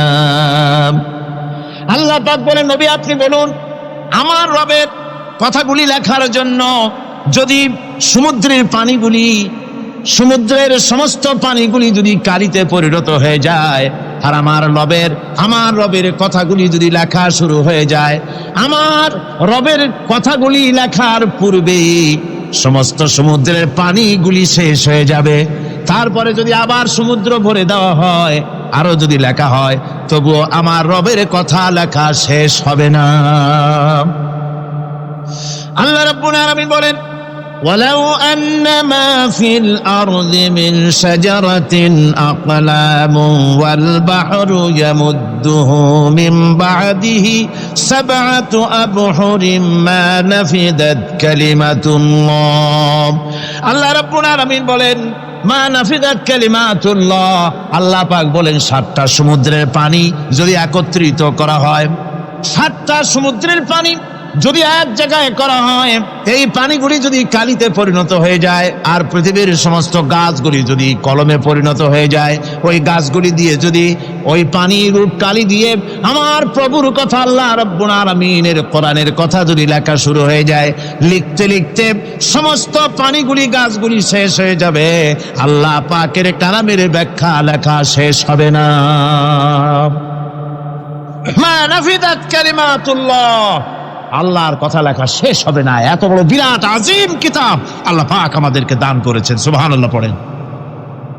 এই কিতাবের এত বড় গুরুভার আল্লাহ রাব্বুল আলামিন বলেছেন, লাউ আনজালনা হাযাল কুরআন আলা জাবালিন রাআইতাহু খাশিআম মুতাসাদ্দিআম মিন খাশিয়াতিল্লাহ। আমি যদি এই কোরআনকে পর্বতের উপরে নাজিল করতাম, তাহলে তুমি দেখতে পেতে আমার ভয় ভীত সন্ত্রস্ত হয়ে পাহাড়গুলো চূর্ণ বিচূর্ণ হয়ে যেত। এত বড় আসিম কিতাব আমি তোমাদেরকে দান করেছি, যার গুরুভার বহন করতে কেউ রাজি হয়নি, পাহাড় পর্বত কেউ রাজি হয়নি, মানুষ রাজি হয়েছে। এই মানুষের উপরে আমি এটা অবতীর্ণ করেছি, গোটা বিশ্ববাসীর সামনে এই কিতাব আমি দিয়েছি তোমাদেরকে, এর দ্বারা হেদায়েত তোমরা গ্রহণ করবে। কিয়ামতের দিন আল্লাহর এই বিরাট নিয়ামত আমাদেরকে দান করলেন, আমরা এই নিয়ামতের নাশকর করেছি, অর্থাৎ এই কোরআনকে আমরা ব্যবহার করেছি সঠিকভাবে করি নাই, বেঠিকভাবে করেছি। প্রথম দিন দ্বিতীয় দিন আমি বলেছি কোরআন শরীফকে শুধু তাবিজ তুমারের জন্য, শুধু সওয়াবের জন্য তেলাওয়াত করেছি। আসলে শুধু সওয়াবের জন্য তো আসেনি কোরআন। কোরআন বুঝতে হবে, আমল করতে হবে, তবে না শান্তি পাবো। আপনি যদি কোরআন হচ্ছে মানুষের জীবন সমস্যার সমাধানের গ্রন্থ, ওষুধ খেলে রোগ ভালো হয়। ওষুধ খেলে কি হয়? কেউ যদি সকাল বেলায় তসবিহ হাতে নিয়ে 500 বার পরে ওষুধ ওষুধ ওষুধ 500 বার পড়লো, রোগ কি ভালো হবে? বরং রোগ আরো বাড়তে পারে চিল্লাইতে চিল্লাইতে। শীতের জন্য লেপ গায়ে গায়ে না দিয়া কেউ যদি চিল্লাইতে থাকে, জিকির করে লেপ্ত শোক লেপ্ত শোক লেপ্ত শোক, শীত কি বন্ধ হবে নাকি? পানির পিপাসায় ছটফট করে মানুষ যদি চিল্লায় পানি পানি পানি পানি পানি, পানির পিপাসা আরো বাড়বে। তাহলে কি বোঝা গেল? পিপাসা লাগলে পানি পান করতে হবে, শীত লাগলে কম্বলটা গায়ে দিতে হবে, রোগ হলে ওষুধটা খেতে হবে, তাহলে সব সমস্যার সমাধান হবে। অনুরূপ ভাবে আমরা শুধু কোরআনে কারীমকে তেলাওয়াত করি সওয়াবের নিয়তে, তার হুকুমগুলি জীবনের উপরে আমল করি না বলে আজকের জীবন আমাদের বিপর্যস্ত হয়েছে। ব্যক্তিতে, পরিবারে, রাষ্ট্রে শান্তি নাই, কোথাও শান্তি নাই এই কারণে। আর কিয়ামতের দিন রাসূল আসামি করবেন তাদেরকে যারা কোরআন অমান্য করেছে। রাসূল হবেন বাদী। বাদী হবেন কে? যারা বলেন কে বাদী হবেন? রাসূল। আসামি হবে কারা? যারা কোরআন ছেড়ে দিয়েছে। আল্লাহ রাব্বুল আলামিন বলেন, وقال الرسول يا رب إن قوم اتخذوا هذا القرآن مهجورا। কিয়ামতের দিন রাসূল আল্লাহর দরবারে ফরিয়াদ করবেন, আয় আমার রব, আয় আমার আল্লাহ তাআলা, এই সমস্ত লোকগুলি তোমার কালামকে, তোমার কোরআনকে অপ্রয়োজনীয় জিনিস বলে তারা পরিত্যাগ করেছিল। কোরআনকে অপ্রয়োজনীয় মনে করেছে, কোরআনের সাথে ঠাট্টা করেছে, বিদ্রুপ করেছে। কোরআন শিক্ষা ভিক্ষার ঝুলি, শেখার বুলি মনে করেছে। কোরআনের কোনো মূল্য দেয় নাই, কোরআনের কোনো দাম দেয়নি, কোরআনের সাথে ঠাট্টা করেছে, কোরআনের আইনের সাথে ঠাট্টা করেছে, বিদ্রুপ করেছে। আমার বন্ধুগণ, কিয়ামতের দিন যখন এরা উপস্থিত হবে আল্লাহর দরবারে, আল্লাহ রাব্বুল আলামিন কোরআনের সাথে যারা ঠাট্টা করেছে, বিদ্রুপ করেছে, কোরআনের আইনকে নিয়ে যারা ঠাট্টা বিদ্রুপ মজাক উড়াইছে, কিয়ামতের দিন তাদেরকে বলা হবে, ওয়াকিলাল ইয়াউমা নানসাকুম কামা নাসিতুম লিকা ইয়াউমিকুম হাদা। কিয়ামতের দিন আল্লাহ রাব্বুল আলামিন কোরআনের ঠাট্টাকারী, কোরআনের বিদ্রুপকারী, কোরআনের আইনের অমান্যকারীদেরকে বলবেন, আমি আজকে তোমাদের ভুলে গেলাম, যেমন করে তোমরা এই দিনে আমার সঙ্গে সাক্ষাৎকারের কথা ভুলে গিয়েছিলে। তোমরা যেমন আমার আজকের এই কিয়ামতের দিনের কথা যারা ভুলে গিয়েছিলে, আজকে আমিও তোমাদেরকে ভুলে গেলাম। এরপরে কি হবে? ওয়ামাওয়াকুমুন নার ওয়ামা লাকুম মিন নাসিরিন।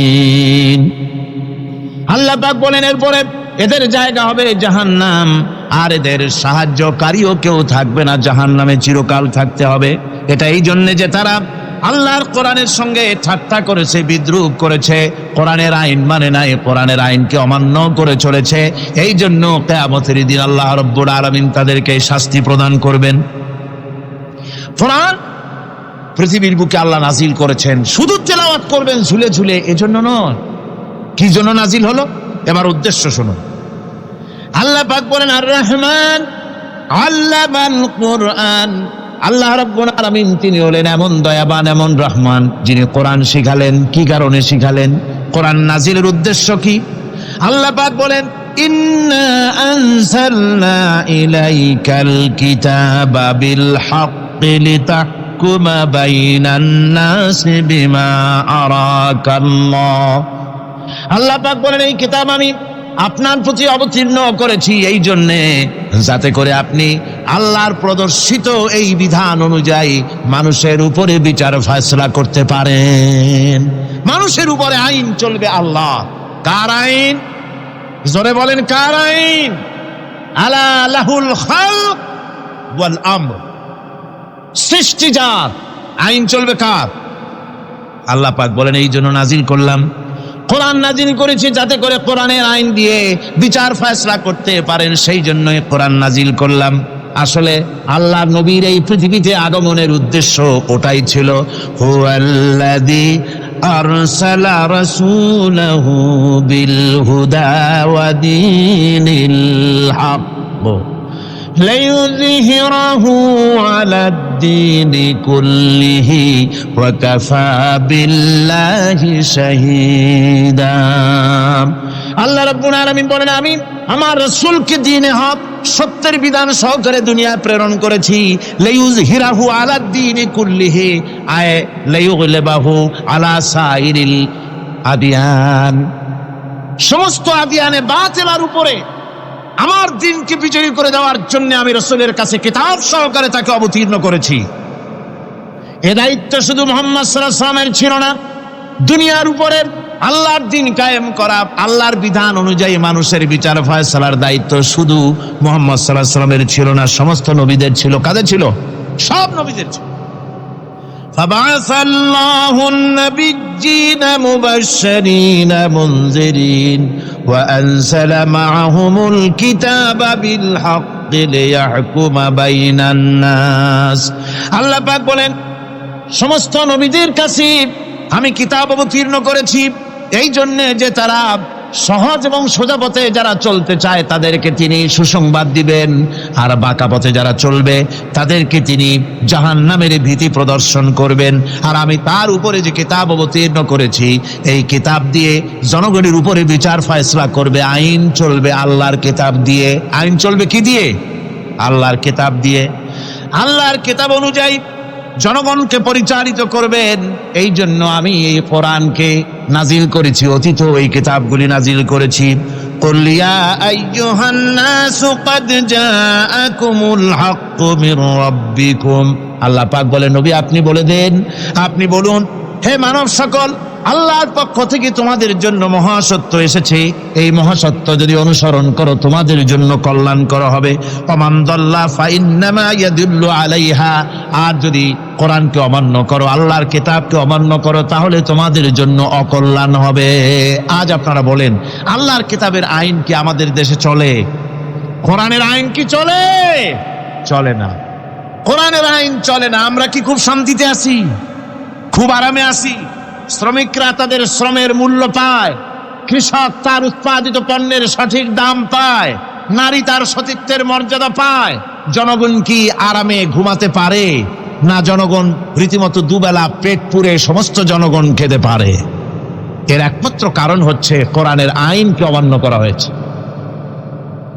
ভালো করে কান পেতে শুনুন, আল্লাহ রাব্বুল আলামিন কোরআনে কারীমের মধ্যে পরিষ্কার করে বলেছেন, ওয়া মান লাম ইয়াহকুম বিমা আনজালাল্লাহু ফাউলাইকা হুমুল কাফিরুন। যারা নাকি আমার দেওয়া বিধান অনুযায়ী, কোরআন অনুযায়ী যারা বিচার ফয়সালা করে না, ফাউলাইকা হুমুল কাফিরুন, ফাউলাইকা হুমুল যালিমুন, ফাউলাইকা হুমুল ফাসিকুন। যারা আমার দেওয়া বিধান অনুযায়ী বিচার ফয়সালা করে না, তারা কাফির, তারা জালিম, তারা ফাসিক। সুতরাং এর ভিতরে এই জুলমের মধ্যে জালিমদের অন্তর্গত, ফাসিকদের অন্তর্গত হয়ে বাংলাদেশের বহু মুসলমান, পৃথিবীর বহু এলাকার মুসলমান এর মধ্যে লিপ্ত হয়ে আছে। কোরআনের আইন চালু না করলে পরে, কোরআনের আইন না মানলে পরে জালিম হতে হবে, কাফির হতে হবে, ফাসিক হতে হবে। অর্থাৎ যতখানি না মানবে ততখানি এই বিশেষণে বিভূষিত হতে হবে। আমার বক্তব্য হচ্ছে, কোরআনে কারীম পৃথিবীতে এসেছে শাসন করতে দুনিয়াকে। তার মধ্যে রয়েছে রাজনীতি, অর্থনীতি, সব কিছু। এই বিচার ফয়সালা কোরআন থেকে যারা গ্রহণ করে না, রাসূলকে যারা বিচারক মানে না, তাদের সম্পর্কে আল্লাহ পাক কি বলছেন শুনুন।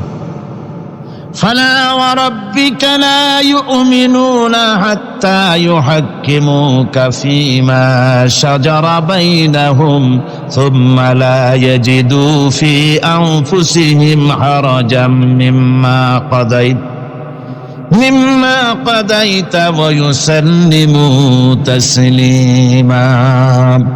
আল্লাহ রাব্বুল আলামিন বলেন, ফালা ওয়া রাব্বিক, কখনো নয় হে নবী, আপনার রবের কসম, কখনোই নয়। ওরা মুমিন নয় যারা নাকি তাদের জীবনের সব কিছুর ব্যাপারে যতক্ষণ পর্যন্ত আপনাকে বিচারক না মানে, আপনার দেওয়া ফয়সালাকে গ্রহণ না করে, এবং আপনি বিচার করার পর, ফয়সালা দেওয়ার পরে এটার উপরে দ্বিধাহীন চিত্তে মেনে যতক্ষণ না নিবে, ততক্ষণ পর্যন্ত তারা যত ঈমানের দাবি করুক, তারা আসলে মুমিন না। এ ফতোয়া কার? এ ফতোয়া কার? আল্লাহ রাব্বুল আলামিনের ফতোয়া। কখনো মুমিন হতে পারবে না যারা রাসূলুল্লাহকে ফয়সালাকারী হিসেবে গ্রহণ না করবে, কোরআনকে সংবিধানের উৎস হিসেবে গ্রহণ না করবে। কোরআন এসেছে আইনের কিতাব হিসেবে পৃথিবীর মানুষকে পরিচালিত করার জন্য। আজ এই কোরআনের আইন যারা মানে সেখানে শান্তি পায়, কোরআন যেখানে মানে না সেখানে শান্তি হয় না। রাসূল করিম সাল্লাল্লাহু আলাইহি ওয়াসাল্লাম 23 বছর ধরে কঠিন সাধনা করে, কঠিন সাধনার মাধ্যমে আল্লাহর এই কোরআনের আইন দিয়ে এমন একটি সুন্দর সমাজ প্রতিষ্ঠা করেছিলেন, যেই সমাজে চুরি ছিল না, ডাকাতি ছিল না, জেনা ছিল না, ব্যভিচার ছিল না, হত্যা ছিল না। মানুষ আরামে ঘুমিয়েছিল ঘরের দরজা খুলে। সুবহানাল্লাহি ওয়া বিহামদিহি। আপনারা কি চান মদিনার সেই শাসনের মতো, মদিনার সেই সুন্দর নিরাপত্তাপূর্ণ ভীতিহীন সেই সমাজের মতো সুন্দর একটি সমাজ বাংলাদেশেও চালু হোক? তা কি আপনারা চান? কারা কারা চান দেখি তো, কারা কারা চান? জেনেরা যখন আমার কাছ থেকে তেলাওয়াত শুনল, ইসসামিআতু হাত্তা ক্বালু ইন্না সামি'না কুরআনান আজাবা। আমার মুখ থেকে যারা যখন তেলাওয়াত শুনল, জেনারা তখন এ কথা না বলে পারে নাই, আমরা এক আশ্চর্য ধরনের কিতাব শুনেছি। জোরে বলেন সুবহানাল্লাহ। ইন্না সামি'না কুরআনান আজাবা, এক আশ্চর্য ধরনের কোরআন শুনেছি। বলতেছে সেই সব জেনেরা যাদের বয়স 1000 বছর, 1500, 2000 বছর, 500 বছর, যারা জাব্বুর শুনেছে, ইনজিল শুনেছে, তাওরীত শুনেছে, সেসব জেনেরা বলছে ইন্না সামি'না কুরআনান আজাবা, আশ্চর্য কিতাব শুনছে। এমন এক কিতাব ইয়াহদি ইলার রুশদ, যে কিতাব শুনলে পরে শ্রোতাকে হেদায়েতের রাস্তা দেখায় দেয়, এমন এক কিতাব শুনলাম। আর এই কিতাব শোনা মাত্র ফামান্না বিহি, কোরআন শুনলাম আর ঈমান আনলাম। নবীজি বলেন, জেনেরা আমার মুখে তেলাওয়াত শুনে পড়ে নিল লা ইলাহা ইল্লাল্লাহু মুহাম্মাদুর রাসূলুল্লাহ। এই কোরআন এমন এক কোরআন, মান ক্বালা বিহি সাদাকা, এ কোরআন শরীফ থেকে যে কথা বলে সেই সত্য কথা বলে। কোরআন থেকে যে কথা বলে সে কি বলে? তার কারণ কোরআন এসেছে কার কাছ থেকে? ومن أصدق من الله قيلا। আমি আল্লাহর চাইতে সত্যবাদী আর কে হতে পারে? আল্লাহর নবী বলেন, কোরআন থেকে যে কথা বলে সেই সত্য কথা বলে, আর ওয়ামান আমিলা বিহি উজরা, এই কোরআন যে আমল করবে তাকে পুরস্কার দেওয়া হবে, সে পুরস্কৃত হবে, দুনিয়ায় পুরস্কার পাবে, আখিরাতেও পুরস্কার পাবে। সুবহানাল্লাহ। ওয়ামান হাকামা বিহি আদালা, আর কোরআন থেকে যে বিচার ফয়সালা করবে সেই কেবলমাত্র সঠিক সুষ্ঠু বিচার কায়েম করবে, সোশ্যাল জাস্টিস সেই করতে পারবে, সুবিচার জাস্টিস কায়েম সেই করতে পারবে। ওয়ামান দাআ ইলাইহি হুদিয়া ইলা সিরাতিম মুস্তাকিম, আর কোরআন থেকে যে দাওয়াত দেয়, কোরআনের দিকে যে দাওয়াত দেয় সেই কেবলমাত্র সঠিক সহজ সরল রাস্তার দিকে দাওয়াত দেয়, যেই দাওয়াত শুরু হয় পৃথিবীর মাটি থেকে আর শেষ হয় গিয়া জান্নাতুল ফেরদাউসে। আমার ভাইয়েরা, কোরআন এর পরিচয়ের কথা বলতেছিলাম। আল্লাহ পাক কি কোরআন আমাদের শিখালেন, কোন কোরআন আমাদের শিখিয়েছেন, সেই কোরআনের পরিচিতি আপনাদের সামনে আমি তুলে ধরতেছি। আমি নিজে না, এবার কোরআন তার পরিচয় নিজেই দেবে। কেউ যদি কোরআনের কাছে জিজ্ঞাসা করে, কোরআন তুমি কোথা থেকে নাজিল হয়েছ, কে তোমাকে নাজিল করেছে, এই প্রশ্ন যদি কেউ কোরআনের কাছে করে, কোরআন নিজেই তার জবাব দিতে পারে কিনা? কোরআন নিজেই বলে, তানজিলাম মিম্মান খালাকাল আরদা ওয়াস সামাওয়াতিল উলা। এই কোরআন নাজিল করেছেন তিনি, যিনি ওই সুউচ্চ আকাশ আর জমিনকে যিনি সৃষ্টি করেছেন, সেই আল্লাহ আমারে নাজিল করেছেন। কোরআনের কাছে কেউ যদি প্রশ্ন করে, ও কোরআন, এই পৃথিবীতে নাজিল হওয়ার আগে তুমি কোথায় ছিলে, কেউ যদি প্রশ্ন করে, কোরআনে কারীম নিজে নিজের পরিচয় শোনায়, আমি কোথায় ছিলাম শোনো। বাল হুয়া কুরআনুম মাজিদুন ফি লাউহিম মাহফুজ, বরং এই কিতাব অতীব মর্যাদা সম্পন্ন সুরক্ষিত ফলকে লিপিবদ্ধ ছিল, আমি ছিলাম লৌহে মাহফুজে, সেখান থেকে এসেছি।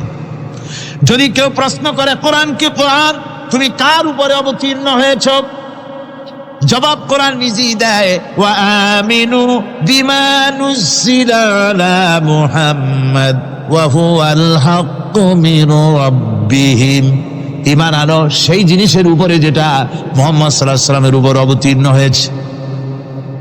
আবার অন্য আয়াতেও জবাব পাওয়া যায়, তাবারাকাল্লাযী নাযালাল ফুরকানা আলা আবদিহি লিয়াকুনা লিল আলামিনা নাযীরা। অতীব বরকতপূর্ণ মহান সত্তা সেই আল্লাহ রাব্বুল আলামিন, যিনি তার বান্দার পরে ফুরকান অবতীর্ণ করেছেন। সুবহানাল্লাহ বিহামদি। কোরআনের নাম আমি বলেছিলাম শুধু কোরআন নয়, অনেক নাম আছে। কোরআনের আর এক নাম ফুরকান। কোরআনের আর এক নাম কি? আল ফারকু বাইনাল হক্কি ওয়াল বাতিল। কোরআন হচ্ছে সেই মহাসত্য যা মিথ্যা এবং সত্যের মধ্যে পার্থক্য সূচিত করে, মঙ্গল এবং অমঙ্গলের মধ্যে পার্থক্য সৃষ্টি করে, যা সত্য এবং মিথ্যার মধ্যে তাফরিকা সৃষ্টি করে, সত্যকে মানুষকে বুঝিয়ে দেয়, তার নাম হচ্ছে ফুরকান। এবার যদি প্রশ্ন করা হয়, ও কোরআন, বুঝলাম তুমি লৌহে মাহফুজে ছিলে, বুঝলাম তুমি নবীজির উপরে নাজিল হয়েছ, এবার বলো তুমি কোন মাসে নাজিল হয়েছ, তুমি তো আসছিলা প্রথম কোন মাসে নাজিল হয়েছ? এ প্রশ্ন যদি কেউ করে, কোরআন তার জবাবে বলবে, শাহরু রমাদানাল্লাযী উনজিলা ফীহিল কুরআন, রমজানের পবিত্র মাসে আমি অবতীর্ণ হয়েছি। সুবহানাল্লাহ। যদি প্রশ্ন করা হয়, রমজানে তো আসছো, কিন্তু প্রথম নাজিল হয়েছিল কোন সময়, ওটা কি দিন ছিল না রাত ছিল? কোরআন তার জবাবে বলে, ইন্না আনজালনাহু ফি লাইলাতিল কদর, কদরের পবিত্র রাতে আমি এই পৃথিবীতে আমার আগমন ঘটেছিল। যদি প্রশ্ন করা হয়, বুঝলাম সবই, কেন নাজিল হয়েছে তুমি, এই পৃথিবীতে তোমার আসার উদ্দেশ্য কি, মূল কাজটা কি, এই প্রশ্ন যদি করা হয়, কোরআনে কারীম তার জবাবে বলে, শোনো কেন এসেছি, লিতুখরিজান নাসা মিনাজ যুলুমাতি ইলান নূর। আমার মিশন হচ্ছে গোটা বিশ্ব মানবতাকে পুঞ্জীভূত জমাট বাঁধা অন্ধকারের ভেতর থেকে টেনে বের করে আলোর সন্ধান দিতে, আলোর দিকে আনার জন্য আমি কোরআন নাজিল হয়েছি। গোটা পৃথিবীর মানুষ আছে অন্ধকারের ভিতরে। কিসের মধ্যে? অন্ধকার কি? অন্ধকার হচ্ছে পুঁজিবাদ, অন্ধকার সমাজতন্ত্র, অন্ধকার ধর্ম নিরপেক্ষতাবাদ, অন্ধকার জাতীয়তাবাদ। মানুষের তৈরি করা যত মতবাদ সব কি? জোরে কন, সবগুলি কি? অন্ধকার। এই অন্ধকারের ভেতর থেকে মানুষগুলিকে টেনে আনবে কোরআন কিসের দিকে? আলোর দিকে। এবার যদি প্রশ্ন করা হয়, বুঝলাম তুমি অন্ধকার থেকে আলোর দিকে নিয়ে আসবে, আলোর দিকে আসলে পরে ফায়দাটা কি হবে? মূল ফায়দাটা বুঝায় দাও, আসল ফায়দা কি হবে তোমারে যদি মানি? কোরআন তার জবাব দেয়, নিজের পরিচয় নিজে তুলে ধরে, ফামান তাবিআ হুদায়া ফালা খাউফুন আলাইহিম ওয়ালা হুম ইয়াহজানুন। এই কোরআনকে যদি মেনে চলো, এই কোরআনের আইন যদি মানো, সমাজে মানো, ব্যক্তিতে মানো, পরিবারে মানে, রাষ্ট্রে মানো, জীবনের সব ক্ষেত্রে সমস্ত জায়গায় যদি এই কোরআনকে মেনে চলো, ফালা খাউফুন আলাইহিম, তাহলে তোমাদের কোনো ভয় থাকবে না, ওয়ালা হুম ইয়াহজানুন, কোনো চিন্তাও থাকবে না। কিসের ভয় থাকবে না? কোরআনের আইন মেনে যদি চলো সমাজে ও রাষ্ট্রে, চুরির ভয়, ডাকাতির ভয়, জেনার ভয়, হত্যার ভয়, সন্ত্রাসের ভয়, কোনো ভয় থাকবে না। ওয়ালা হুম ইয়াহজানুন, চিন্তাও থাকবে না। খাওয়া পড়া, শিক্ষা, চিকিৎসা, বাসস্থান, এগুলির কোনো চিন্তা থাকবে না। কোরআনের সমাজে সব কিছুর গ্যারান্টি দেওয়া হবে, সবগুলি পেয়ে যাবে। এখন যদি আবার প্রশ্ন করা হয়, কোরআন বুঝতাম তোমারে মানলে পরে সব ফায়দা হবে, তাহলে এবার জবাব দাও, তোমার ভিতরে কি রাজনীতি আছে নাকি? আমি তো মানুষ, আমার রাজনীতি করা লাগে। Man is social animal. আমরা তো জঙ্গলের পশু নই, আমরা তো মানুষ। আমাদের সমাজ আছে, আমাদের পৌর নির্বাচন আছে, আমাদের জাতীয় নির্বাচন আছে, আমাদের কলকারখানা আছে, জমিন আছে, আমাদের রাজনীতি, অর্থনীতি, সমাজনীতি আছে, পারিবারিক নীতি আছে, অনেক নিয়ম মালা আছে, নিয়ম নীতি আছে। তোমারে মানলে তোমার ভিতরে কি ওগুলো আছে নাকি সে কথা বলো। কোরআন তার জবাবে বলে, وَنَزَّلْنَا عَلَيْكَ الْكِتَابَ تِبْيَانًا لِكُلِّ شَيْءٍ وَهُدًى وَرَحْمَةً وَبُشْرَى لِلْمُسْلِمِينَ। কোরআন জবাবে বলে, শুনে রাখো, শুধু অর্থনীতি সমাজনীতি নয়, শুধু রাজনীতি আর শিক্ষানীতি, যুদ্ধনীতি নয়, তোমার জীবনে যা কিছু দরকার, ইহকালে যা কিছু দরকার, পরকালে, সব কথাগুলি আল্লাহ রব্বুল আলামিন আমি কোরআনের সিনার ভিতরে খুলে খুলে বর্ণনা করে দিয়েছেন। সব কথা এ কোরআনে কারীমের ভিতরে রয়েছে। তোমার এমন কোনো জিনিস নাই যা তুমি কোরআনে কারীমের মধ্যে পাবে না। তোমার সমস্ত প্রয়োজন আমার বুকের মধ্যে আল্লাহ দিয়ে দিয়েছেন। বিজ্ঞান আছে, দর্শন আছে, ইতিহাস আছে, সব আছে এর মধ্যে। তবে কোরআনের মধ্যে বিজ্ঞান আছে বলে আমি এটাকে বিজ্ঞানের কিতাব বলবো না, দর্শন আছে বলে দর্শনের কিতাব আমি বলবো না, রাজনীতি আছে বলে কোরআনকে আমি রাজনীতির কোনো কিতাব বলবো না। কোরআন তাহলে কি? কোরআন হচ্ছে অর্থনীতি, সমাজনীতি, রাজনীতি, পারিবারিক নীতি, মানুষের জীবনের যা কিছু প্রয়োজন, সমস্ত নীতিমালার নীতি গ্রন্থের নাম হতেছে কোরআনে কারীম। সমস্ত নীতিমালার নীতি গ্রন্থ কোরআন। এখানে রয়েছে সব কিছুর উৎস, যেটা গ্রহণ করলে পরে মানুষ আরামে থাকতে পারবে। অমুসলিম নাগরিক বৃন্দ তাদের নাগরিক মর্যাদা পাবে। মুসলমান, কৃষক, নারী, চিকিৎসা, কৃষিবিদ, সাধারণ মানুষ, রং, বর্ণ, ভাষা নির্বিশেষে গোটা মানব সভ্যতা আরামে বাস করতে পারবে। পশু পাখিও আরামে থাকবে, গাছপালাও আরামে থাকবে, যেহেতু নির্দেশ হয়েছে বিনা প্রয়োজনে গাছের পাতাটিও ছিল না। ইসলামের সমাজ যদি চালু হয়, গাছেরাও আরাম পাবে, পাহাড়ও আরাম পাবে। চট্টগ্রামের লোকেরা যেভাবে পাহাড় কাটা আরম্ভ করেছে, এটা বড় দুঃখজনক। জুমলায় মোতারেজা একটা বলে দিলাম, অপ্রাসঙ্গিক হলেও জরুরি কথা। আপনারা পাহাড় কাটতেছেন না, আপনাদের নিজেদের পায়ে নিজেরা কুড়াল মারতেছেন। খবরদার পাহাড় কাটবেন না। আল্লাহর প্রকৃতির ভারসাম্য আপনারা নষ্ট করছেন বলে ওজোন স্তরে ফাটল ধরেছে। তা রিপেয়ার করার জন্য আজকে বিশ্বের সব বিজ্ঞানীরা হতাশ হয়ে গিয়েছে, পাগল হয়ে গেছে। কেমনে এই ওজোন স্তরের ফাটলকে রিপেয়ার করব? ওজনের স্তরটা কি? ওজনের স্তর হচ্ছে সুবহানাল্লাহ, আল্লাহর যে কত দয়া। সূর্য, সেই সূর্যের রয়েছে আলট্রা ভায়োলেট রে, যাকে বাংলায় বলা হয় অতি বেগুনি রশ্মি।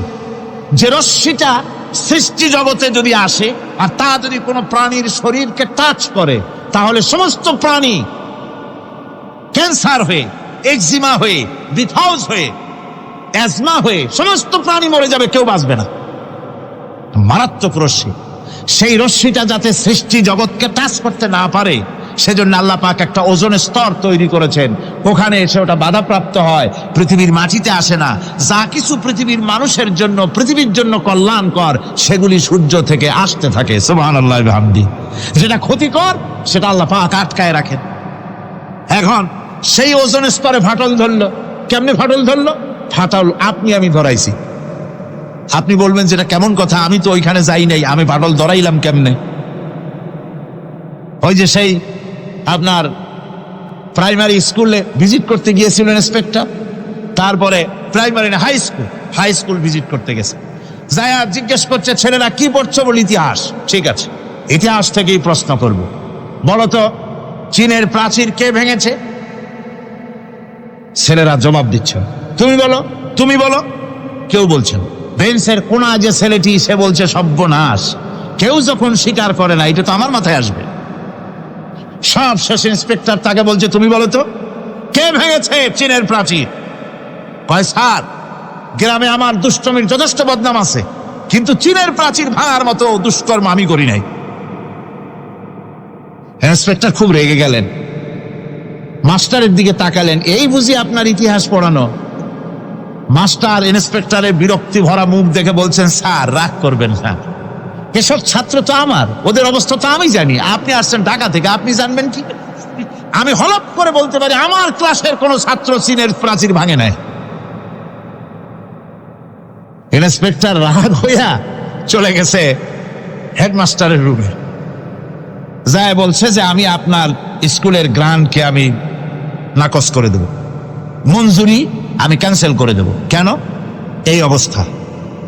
হেডমাস্টার বলছে, স্যার রাগ করবেন না, আপনার জন্য কিছু টাকা পয়সাও রাখছি হাদিয়া, বড় একটা চর্বিযুক্ত খাসিও জবাই করা হয়েছে, পুকুর থেকে রুই মাছ তোলা হয়েছে।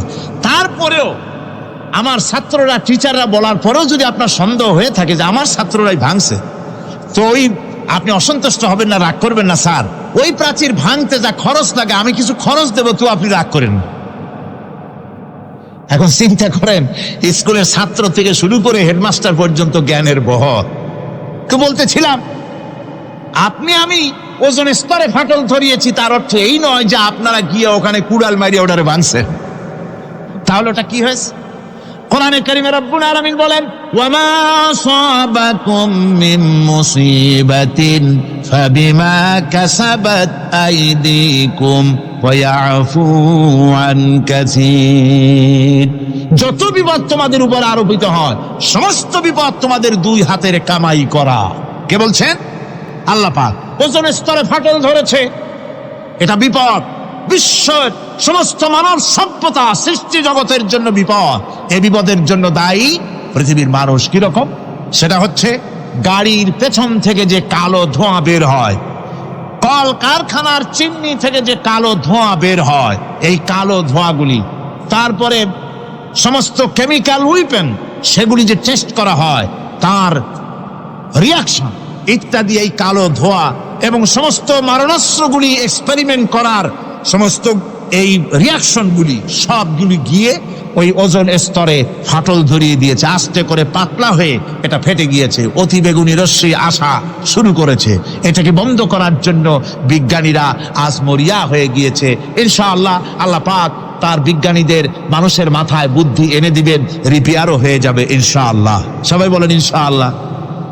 তাহলে বললাম কেন এ কথাটা? এই জন্য বললাম যে কোরআনে কারীমের মধ্যে আল্লাহ রাব্বুল আলামিন সব কথা বলে দিয়েছেন, কোনো কথা বাদ রাখেন নাই।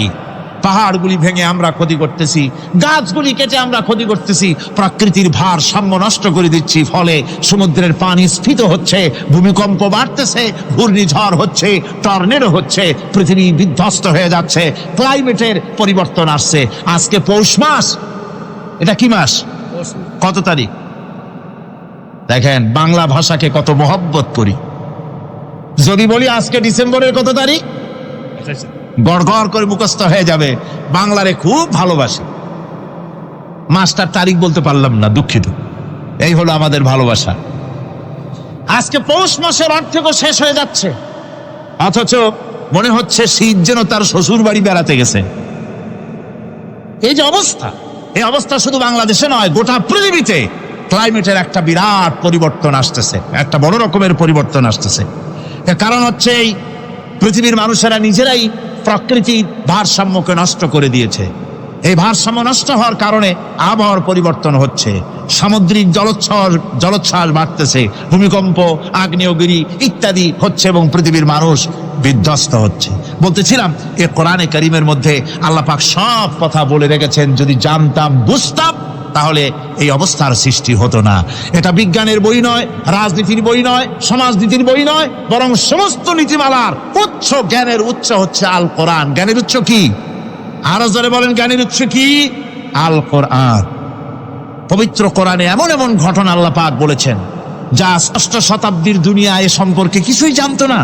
অবশ্য কিছু কিছু ঘটনা ইহুদিদের কিতাবে অতিরঞ্জিত আকার এবং বিকৃত অবস্থায় এসেছে, কিন্তু কোরআনে কারীম দুনিয়ার মানুষকে আদম সৃষ্টি, নূহের বন্যা, তারপরে মুসা আলাইহিস সালাম ফেরাউনের ঘটনা, ইব্রাহিম আলাইহিস সালামের নমরুদের ঘটনা এবং ইউসুফ আলাইহিস সালামের কাহিনী সবগুলিকে সুন্দর করে কোরআন শরীফ উপস্থাপনা করেছে রাসূলের মাধ্যমে, যা পৃথিবীর ইতিহাসে কেউ জানতো না। সেগুলি আল্লাহ পাক জানাইছেন কিভাবে? কোরআনে কারীম বলছে, তিলকা মিন আম্বাইল গায়বি নূহিহা ইলাইকা মা কুনতা তা'লামুহা আনতা ওয়ালা কওমুকা মিন ক্বাবলি হাযা। এ হলো সব অজ্ঞাত ঘটনা। সমস্ত ঘটনাগুলি আল্লাহ পাক তার হাবিবকে শুনিয়ে বলে দিলেন, সব অজ্ঞাত ঘটনা যা তুমি জানতে না, তোমার কোনো জানা ছিল না, আমি ওহীর মাধ্যমে তোমাকে সব জানাইছি। ইউসুফ আলাইহিস সালামকে যখন তার ভাইয়েরা কুয়ার মধ্যে ফেলে দিতেছিল তখন তুমি উপস্থিত ছিলে না, এই ঘটনা ওহীর মাধ্যমে আমি জানালাম। মুসা আলাইহিস সালামকে যখন ফেরাউন দরিয়ার ভিতরে ফেলে দিল, সেই সময় তুমি সিনাই পর্বতের পাশে দাঁড়িয়ে সব দৃশ্য লক্ষ্য করনি, অথচ আমি ওহীর মাধ্যমে সব তোমাকে খুলে খুলে বলে দিয়েছি। আল্লাহ পাক সমস্ত ঘটনাগুলিকে বলে বলে কোরআন শরীফের মধ্যে সব সাজিয়ে দিলেন, বলে দিলেন। তিনি বললেন, ওয়ামা কুনতা বিজানিবিল গারবি ইয কাযাইনা ইলা মুসাল আমরা ওয়ামা কুনতা মিনাশ শাহিদিন। ফিরআউন যে মুসার সঙ্গে যে ব্যবহারটা করলো, এ সময় সেখানে তুমি উপস্থিত ছিলে না, আমি ওহীর মাধ্যমে তোমাকে তা জানিয়েছি। কাযালিকা নাকুসসু আলাইকা মিন আনবাই মা ক্বাদ সাবাকা ওয়া ক্বাদ আতাইনাকা মিন লাদুন্না যিকরা। আল্লাহ পাক বলেন, এভাবে আমি আপনার কাছে অতীত ঘটনাবলী ওহীর মাধ্যমে নিখুঁতভাবে আপনার সামনে সব বলে দিয়েছি। আমার ভাইয়েরা, এই বিশ্বলোকে ঊর্ধ্ব লোক সম্পর্কে নিয়ে ভুল তথ্য বর্ণনা আল্লাহ পাক করে দিয়েছেন কোরআনের মাধ্যমে। 1665 খ্রিস্টাব্দে স্যার আইজাক নিউটন তিনি আবিষ্কার করলেন মাধ্যাকর্ষণ শক্তিকে। এই মাধ্যাকর্ষণ শক্তি, ল অফ গ্রাভিটেশন, এ সম্পর্কে মানুষের এর থেকে কিছু জানলো, কিন্তু আজ থেকে 1400 বছর আগে আল্লাহ রাব্বুল আলামিন তার উম্মি নবী, যিনি কোনো বিজ্ঞানাগারে লেখাপড়া করেন নাই, কোনো সায়েন্স রিসার্চ করেননি, যিনি কোনো কলেজ ইউনিভার্সিটিতে পড়াশোনা করেননি, তার মাধ্যমে জানিয়েছেন মাধ্যাকর্ষণ শক্তির কথা। কোরআন বলছে, ইন্নাল্লাহা ইউমসিকুস সামাওয়াতি ওয়াল আরদা আন তাজুলা।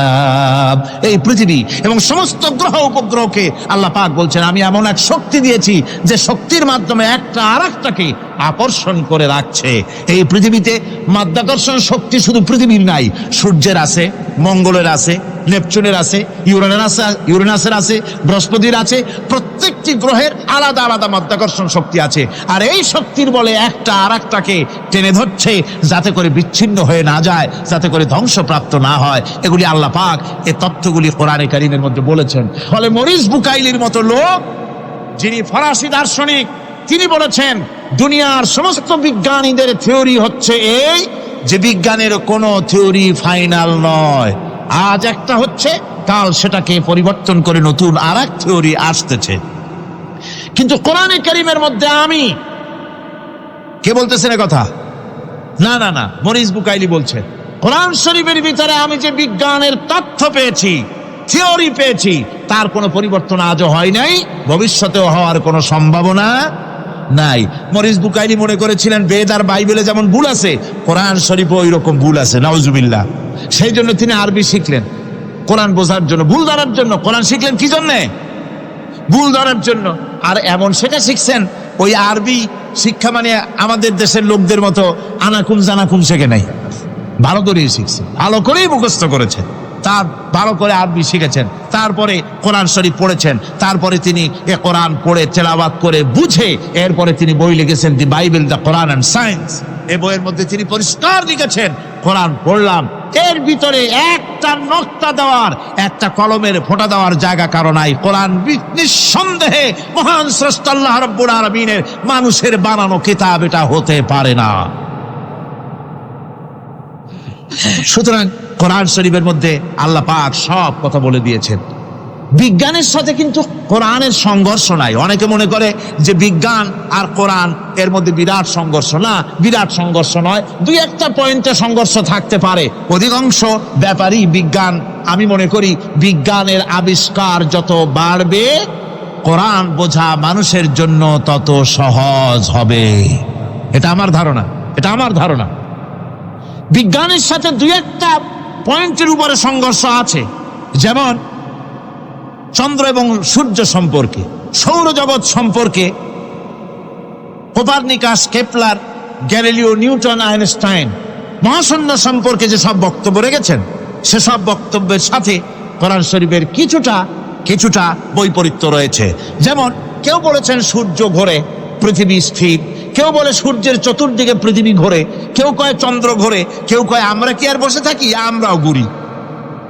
কিন্তু আসলে ঘোরেটাকে কে ঘোরে, এ ফয়সালা কে দেবে? কে দিবে বলুন তো? হ্যাঁ, ঠিক বলেছেন, আল্লাহই দিবেন, কারণ এগুলি সৃষ্টি করেছেন কে? এবার শুনুন, এই বিতর্কের মীমাংসা আল্লাহ পাক করছেন কোরআনে কারিমে বহু আগে। গ্যালিলিও, কেপলার, কোপারনিকাস এদের বলার অনেক আগে বিশ্বনবী জনাবে মুহাম্মদ রাসূলুল্লাহ সাল্লাল্লাহু আলাইহি ওয়াসাল্লাম তিনি বলে দিয়েছেন, আল্লাহর কথা তিনি বলেছেন, লাশ-শামসু ইয়ামবাগি লাহা আন তুদরিকাল কামারা ওয়ালাল লাইলু সাবিকুন নাহার ওয়া কুল্লুন ফি ফালাকিন ইয়াসবাহুন। প্রবল জ্ঞানী হইবে যাহারা, আপন মনেতে বুঝিবে তাহারা, রাত্রি পারে না আগে যাইবার দিনের স্থান করি অধিকার। চন্দ্র বাঁধে না সূর্যের গায়েতে, সূর্য পারে না চন্দ্রকে ধরিতে। যার যে স্থান বহাল রাখিয়া ভ্রমণ করিছে খোদাকে ডরিয়া। আল্লাহ রাব্বুল আলামিনকে ভয় করে সব ঘুরছে, চাঁদও ঘোরে, সূর্য ঘোরে, মঙ্গলও ঘোরে, ইউরেনাস ঘোরে, বৃহস্পতি ঘোরে, পৃথিবীও ঘোরে। সব ঘুরছে তো ঘুরছেই, বন বন করে ঘুরছে একটা নির্দিষ্ট কক্ষপথে, আপন আপন কক্ষপথে ঘুরছে, যার ফলে অ্যাক্সিডেন্ট হয় না। সুবহানাল্লাহ, জোরে বলেন সুবহানাল্লাহ। নির্ধারিত কক্ষে ঘুরছে, নির্ধারিত কক্ষে ঘুরছে। এর কক্ষগুলি আল্লাহ পাক ঠিক করে দিয়েছেন, সেই কক্ষে ঘুরতেছে, একে অপরের পথ অতিক্রম করতেছে না। আবার ওই মহাশূন্যের ভেতরে রয়েছে ব্ল্যাক হোল। ব্ল্যাক হোল কি? ব্ল্যাক হোল হচ্ছে একটা বিরাট অন্ধকার গহ্বর, একটা মৃত্যুকূপ। এত বড় বিরাট ব্ল্যাক হোল মহাশূন্যে আছে, বিজ্ঞানীরা হয়রান হয়ে গেছে। তার এত বড় শক্তি, সে শুধু তারা খায় না, কোন তারকা ঘুরতে ঘুরতে যদি তার কাছে এসে যায়, তারাকে খেয়ে ফেলে। কোন আলো যদি কাছে আসে, আলো শুষে নিতে নিতে আলো যার থেকে এসেছে সেটাকেও শেষ করে ফেলে। এ ধরনের একটা দারুণ আকর্ষণী শক্তি তার মধ্যে আল্লাহ সৃষ্টি করেছেন। একটা ব্ল্যাক হোল আছে মহাশূন্যের ভিতরে।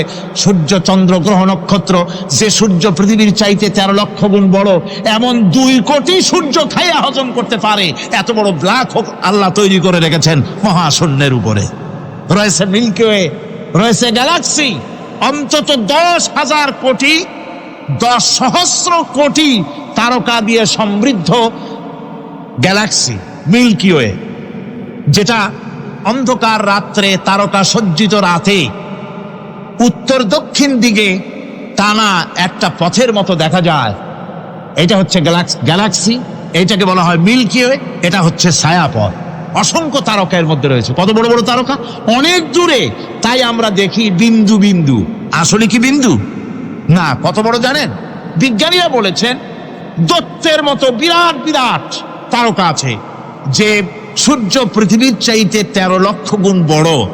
এরকমের সূর্য অন্তত 3 কোটি সূর্য খাইয়া হজম করতে পারে, এরকম অসংখ্য তারকা মিল্কি ওয়ের ভিতরে আল্লাহ সৃষ্টি করেছেন। সুবহানাল্লাহ বিহামদিহি, সুবহান। আর মানুষ লাফায়, 4 আঙ্গুল মানুষ খালি লাভ দেয়, মোষ কতগুলো রাখিয়া আনন্দে লাফা। কি শক্তি তোমার! মহাশূন্যের তুলনায় এই পৃথিবীর অবস্থান কি জানেন? এই জন্য যত বেশি পড়াশোনা করবেন মাথা নত হয়ে যাবে। কমিউনিস্ট হয় ছাগলেরা, বুদ্ধিমান কোনোদিন কমিউনিস্ট হয় না। কারা কমিউনিস্ট হয়? ছাগলগুলি, যাদের আকল নাই, যাদের জ্ঞান নাই, বুদ্ধি নাই, ওরাই কমিউনিস্ট হয়। কোন চিন্তাবিদ, কোন বিজ্ঞানী কমিউনিস্ট হয় না। মাথা নত হয়ে যায়, আল্লাহর এই সৃষ্টি দেখে পাগল হয়ে যায়। নিঃসন্দেহে আল্লাহ আছেন, নইলে পরে এগুলি হয় কি করে? আমি চিন্তা করে পাই না কমিউনিস্ট হয় কেমনে, কতখানি পাগল হইলে হয়। ছোট্ট একটা রুমাল দেখলে মনে করি কোন তাঁতি এটারে বানাইছে। একটা এই কি জানি কয় মাইক দেখলে মনে করি কেউ এটাকে বানাইছে। টেবিল দেখলে মনে করি কেউ বানাইছে। ফ্রিজ দেখলে মনে করি বানাইছে কেউ। একটা সুই দেখলে মনে করি কেউ এটাকে বানাইছে। আর এই বিশাল পৃথিবী, ওই বিশাল আকাশ, কমিউনিস্টরা কয় এমনি এমনি হয়েছে। আমার বন্ধুগণ, মাথা নত হয়ে আসবে চিন্তা করলে কি বিশাল সৃষ্টি আল্লাহ পাকের। এই ছায়াপথ, এই গ্যালাক্সি, এর তুলনায় পৃথিবীর অবস্থান কোথায়? পৃথিবীর অবস্থানটা হচ্ছে, আমার হাতে একটি কলম। এই কলমটা কাগজের উপরে আমি যদি এই নিপটা রাখি, কাগজের ভিতরে নিপে যতটুকুন জায়গা টাচ করবে, মহাশূন্য গ্যালাক্সি মিল্কি ওয়ে, আল্লাহর ওই মহাশূন্যের তুলনায় পৃথিবীর অবস্থান একটা কলমের নিপে যতটুকুন জায়গা নেয়, এর থেকে বেশি নয়। এই যদি হয় পৃথিবী, তাহলে সেই পৃথিবীর মানুষ আপনি কতটুকুন? সলিমুদ্দিন বসিরুদ্দিন খালি লাফা। আমার বন্ধুগণ, লাভ কি? লাভের চোটে বলে হ্যান করেঙ্গে ত্যান করেঙ্গে, লাঠি কে আন্দার মুগুর ভরেঙ্গে। কয়দিন পর শোনা যায় শীত হয়ে পড়ছে, কিছু নাই। সুতরাং আল্লাহ পাকের অসীম সৃষ্টি জগৎ, এর সঙ্গে বিজ্ঞানের সংঘর্ষ কম। 2-1টা পয়েন্টে আছে, বাকি সবগুলিতে বিজ্ঞানের আবিষ্কার যত বাড়তেছে, আল্লাহরে চেনা, সৃষ্টি জগৎকে জানা মানুষের জন্য তত সহজ হচ্ছে। আর রহমান আল্লামাল কোরআন, কোরআন শিখিয়েছেন আমাদেরকে। রহমান এমন নিয়ামত দিয়েছেন যার মধ্যে সব আছে। মানুষ সৃষ্টির ব্যাপারে, মানব সৃষ্টির ব্যাপারে নির্ভুল তথ্য যদি পেতে হয়, তাহলে কার কাছে যাব? জোরে কন। আল্লাহর কাছে যেতে হবে। আর আল্লাহর কাছে না যাইয়া মানব সৃষ্টির রহস্য যদি জানতে যাই ডারউইনের কাছে, তাহলে আপনার মামু হবে সুন্দরবনের বান্দরেরা। ঠিক কিনা? বান্দরেরা হবে মামু, শিম্পাঞ্জি ওরাং ওটাং হবে আপনার নানা আর দাদা। তার কারণ ডারউইন সাহেব বলেছেন মানুষ এর পূর্বপুরুষ হলো বাঁদর, শিম্পাঞ্জি, ওরাং ওটাং। এটা হলো তার থিওরি অফ ইভলিউশন। এই বিবর্তনবাদের থিওরি পেশ করতে গিয়ে তিনি বলেছেন মানুষ হলো বান্দরের জাত। আরে বেটা, তুই বান্দরের জাত। নিজের লেজ কাটিয়া সকলের লেজ কাটা আরম্ভ করতে যাচ্ছে। কি পাগলের পাগল, মানুষ হয়েছে বান্দরের জাত। আশ্চর্য কথা। কেমনে কইলে? তো বললো যে শিম্পাঞ্জি দেখছে, তো সে শিম্পাঞ্জি দেখে তার মনে হয়েছে যে মানুষ ওইরকমই তো দেখা যায়, তো মানুষ বুঝি বান্দর থেকেই আসছে। আমি বলি পৃথিবীতে এমন পাগল আমি কোনোদিন দেখিও নাই, শুনিও নাই যে কোনো পাগল পাবদা মাছ দেখে বলেছে যে এটা হচ্ছে বোয়াল মাছের পূর্বপুরুষ। টাকি মাছ দেখে কোনো ছাগলেও বলেছে আজ পর্যন্ত যেটা হলো শোল মাছের পূর্বপুরুষ। পুঁটি খাইতে খাইতে আস্তে আস্তে বিরাট শোলে পরিণত হয়ে গেছে, কোনো পাগলেও বলেনি। আচ্ছা মেনে নিলাম দারুন সাহেবের থিওরি, মেনে নিলাম 1 সেকেন্ডের জন্য যে বান্দর থেকেই মানুষ হয়েছে। এখনো তো বানর প্রজাতি আছে না, শেষ হয়ে গেছে? আছে কিনা? তাহলে সুন্দরবনে যান, যে দেখুন কোন বাঁদর কি এ পর্যন্ত দেখা গেছে যে কোমর পর্যন্ত মানুষের মতো হয়ে গেছে? আর একটু দুধ আর পনির আর একটু এই শুটকি মাছ লোট্টা ফিশ খাওয়াইলে আর কদিনের মধ্যে এই বান্দরটা মানুষ হয়ে যাবে। হয়েছে এরকম? বাঁদরের 12 আনা মানুষ হয়ে গেছে, 14 আনা মানুষ হয়ে গেছে, আর অল্প একটু বাকি। এরকম দেখা গেছে কোথাও? দেখা যায়। এগুলি পাগলামি কথা, পাগলামি কথা। মানুষ বানর থেকে আসেনি, মানুষ ওরাং থেকে আসেনি, মানুষ সিম্পাজি থেকে আসেনি। মানুষ এসছে কোত্থেকে? এটা জানতে হলে এ নির্মূল তথ্য জানার জন্য আসতে হবে কোরআনের কাছে। কার কাছে?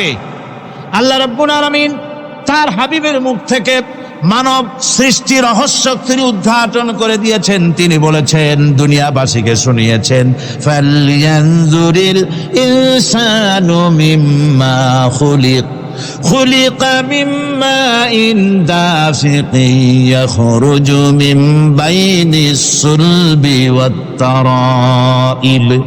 আল্লাহ পাক বলেন, মানুষ কি তার সৃষ্টি রহস্য দেখে না? কেমনে তাকে আমি সৃষ্টি করেছি?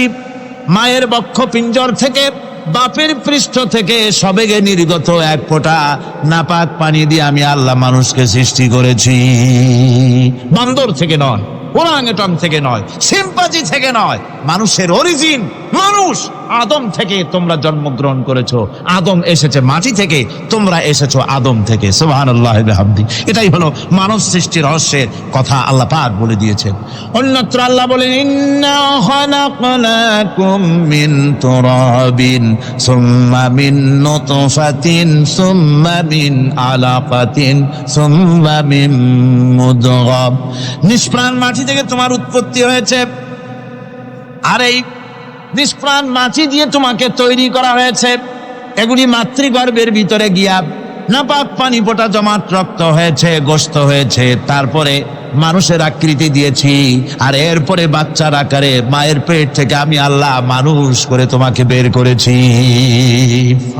সুতরাং মানব সৃষ্টি রহস্যের কথা বিজ্ঞানের সাথে যেটা সাংঘর্ষিক হবে কোরআনের সাথে, আমরা সেটা মানতে পারি না।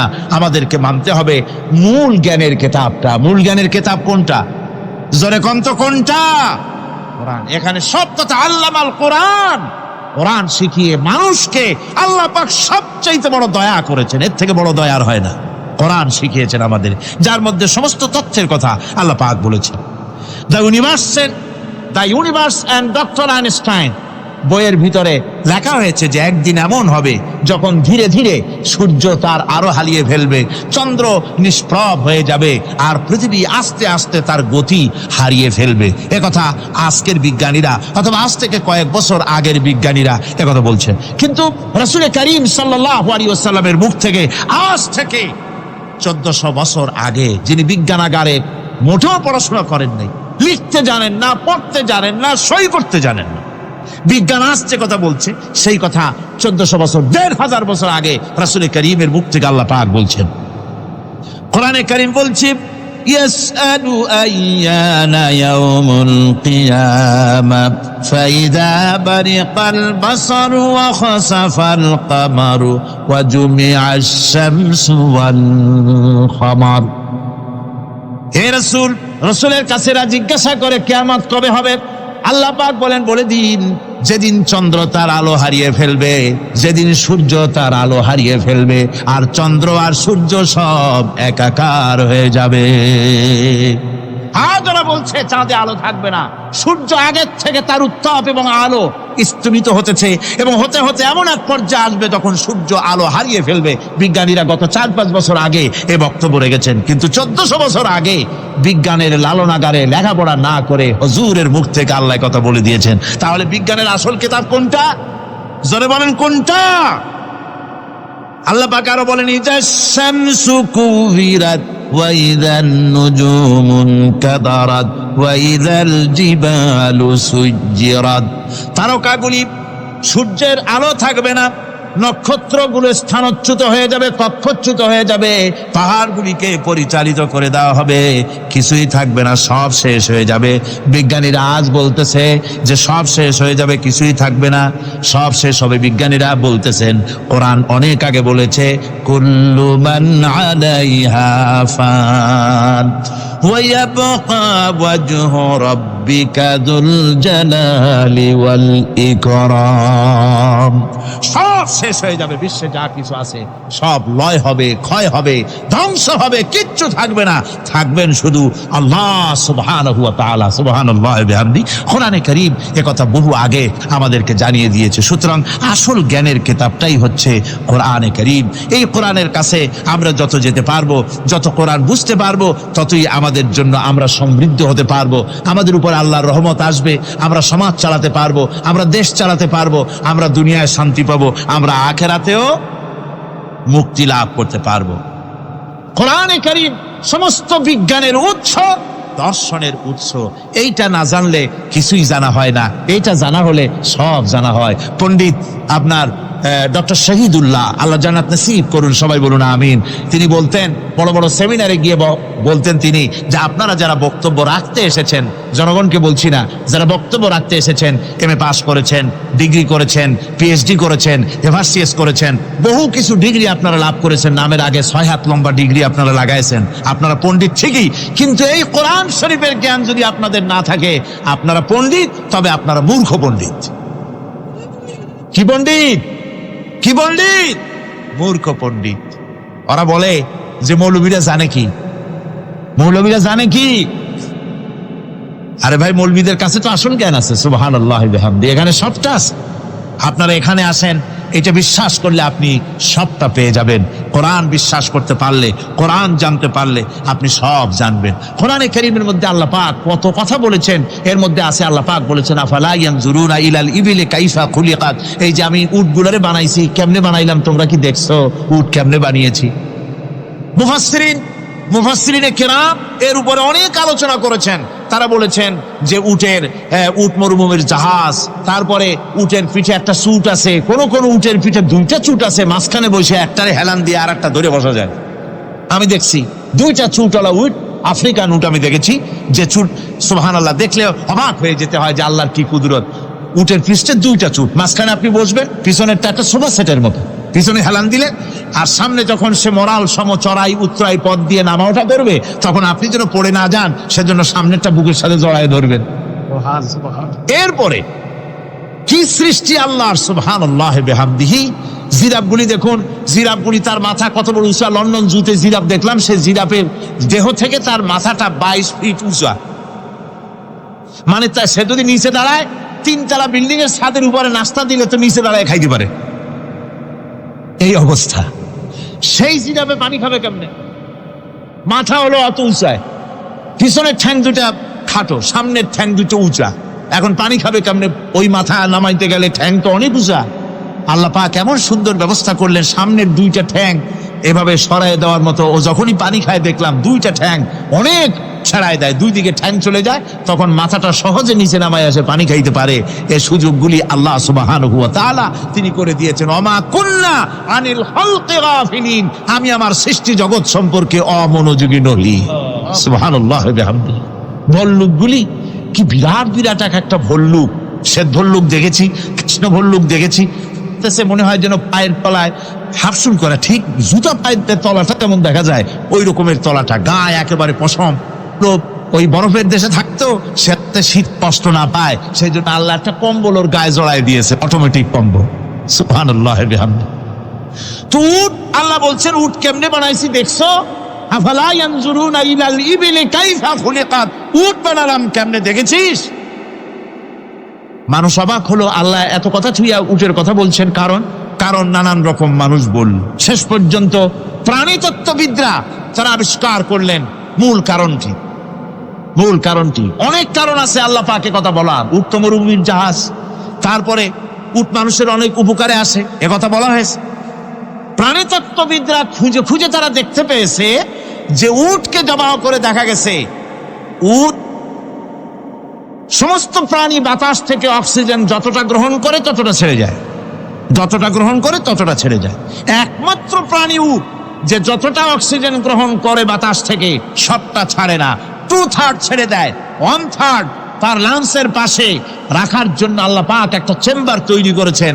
ওই চেম্বারের ভিতরে 1/3 অক্সিজেন থেকে যায়, কারণ পানিও রেখে। তার পানি রাখার জন্য রিজার্ভ ট্যাঙ্কি আছে, একটা রিজার্ভ ট্যাঙ্কি আছে, অক্সিজেন রাখার একটা চেম্বার আছে। এগুলি কেন? এই জন্য যে মরুভূমির ভিতরে সাইমুম শিল্প গোষ্ঠী না, কিন্তু ঝোড়ো হাওয়া, মরুভূমির ভিতরে ঝোড়ো হাওয়া, এই ঝোড়ো হাওয়া যখন আরম্ভ হয়ে যায় তখন মানুষ বাঁচতে পারে না, মানুষ টের পাইয়া সব বাড়িতে চলে যায়। মরুভূমিতে চড়ে বেড়ায় উট, সে যাবে কোথায়? উঠতে যাওয়ার জায়গা নাই। 7 দিন 8 দিন 1 সপ্তাহ 2 সপ্তাহ পর্যন্ত এই মরুভূমিতে ঝড় চলতে থাকে, বালুর ঝড়, কিচ্ছু দেখা যায় না। ওখানে দেখছিলেন বালুর পাহাড়, কালকে আজকে দেখবেন বালুর পাহাড় এখানে চলে আসছে। এইভাবে পাহাড় তৈরি হয়ে যায়, বালি উড়ায় নিয়ে যায় বাতাসে। এই বাতাসের ভিতরে বালু উঠতে থাকে সমানে, মানুষ প্রাণী কিছুই সেখানে শ্বাস করতে পারে না, বাঁচতে পারে না। উটের মতো প্রাণী যে মরুভূমিতে থাকে ও বাঁচবে কি করে? আল্লাহ সুবহানাহু ওয়া তাআলা ওর লাংসের পাশে অক্সিজেন রাখার চেম্বার করে পানির ট্যাঙ্কি তৈরি করে দিয়ে রেখে এমন কায়দা করেছেন, ও যখনই টের পায় যে ঝড় শুরু হবে, সাথে সাথে ঠ্যাং দিয়া মুখ দিয়া গর্ত করে বালুর ভিতরে মাথা ঢুকাইয়া 1 সপ্তাহ 2 সপ্তাহ থাকতে পারবে মাটির তলে, অক্সিজেনের অভাব হবে না। আফালা ইয়ানজুরুনা ইলাল ইবিলি কাইফা খুলিকাত, দেখো নাকি কিভাবে সৃষ্টি করেছি আমি এই সুন্দর উটকে, একবার দেখো। আর শুকরিয়া তোমার মাথা নত হবে। যত বড় কমিউনিস্ট হও, আল্লাহর শ্রেষ্ঠের জন্য সেজদা দিতে বাধ্য হবে যদি তোমার ঈমান এতটুকুনো থাকে। আল্লাহুম্মা আমিন। ربنا ظلمنا أنفسنا وإن لم تغفر لنا وترحمنا لنكونن من الخاسرين ربنا لا تزغ قلوبنا بعد إذ هديتنا وهب لنا من لدنك رحمة إنك أنت الوهاب ربنا العالمين। হাজার হাজার মুসলমান নরনারী দীর্ঘক্ষণ ধরে তোমার কোরআনের কথা শুনেছি, মেহেরবানি করে সওয়াবটুকু রাসূল করিম সাল্লাল্লাহু আলাইহি সাল্লামের রূহ মুবারকে পৌঁছে দাও। तमाम পৃথিবীর মাটির নিচে যত মুমিন মুমিনাত শুয়ে আছে, আল্লাহ তুমি মেহেরবানি করে কবরগুলিকে জান্নাতের টুকরায় পরিণত করে দাও। আমাদের মা বাপ যাদের দুনিয়া থেকে বিদায় হয়ে গেছে, আল্লাহ দয়া করে তাদেরকে জান্নাতবাসী করে নিও।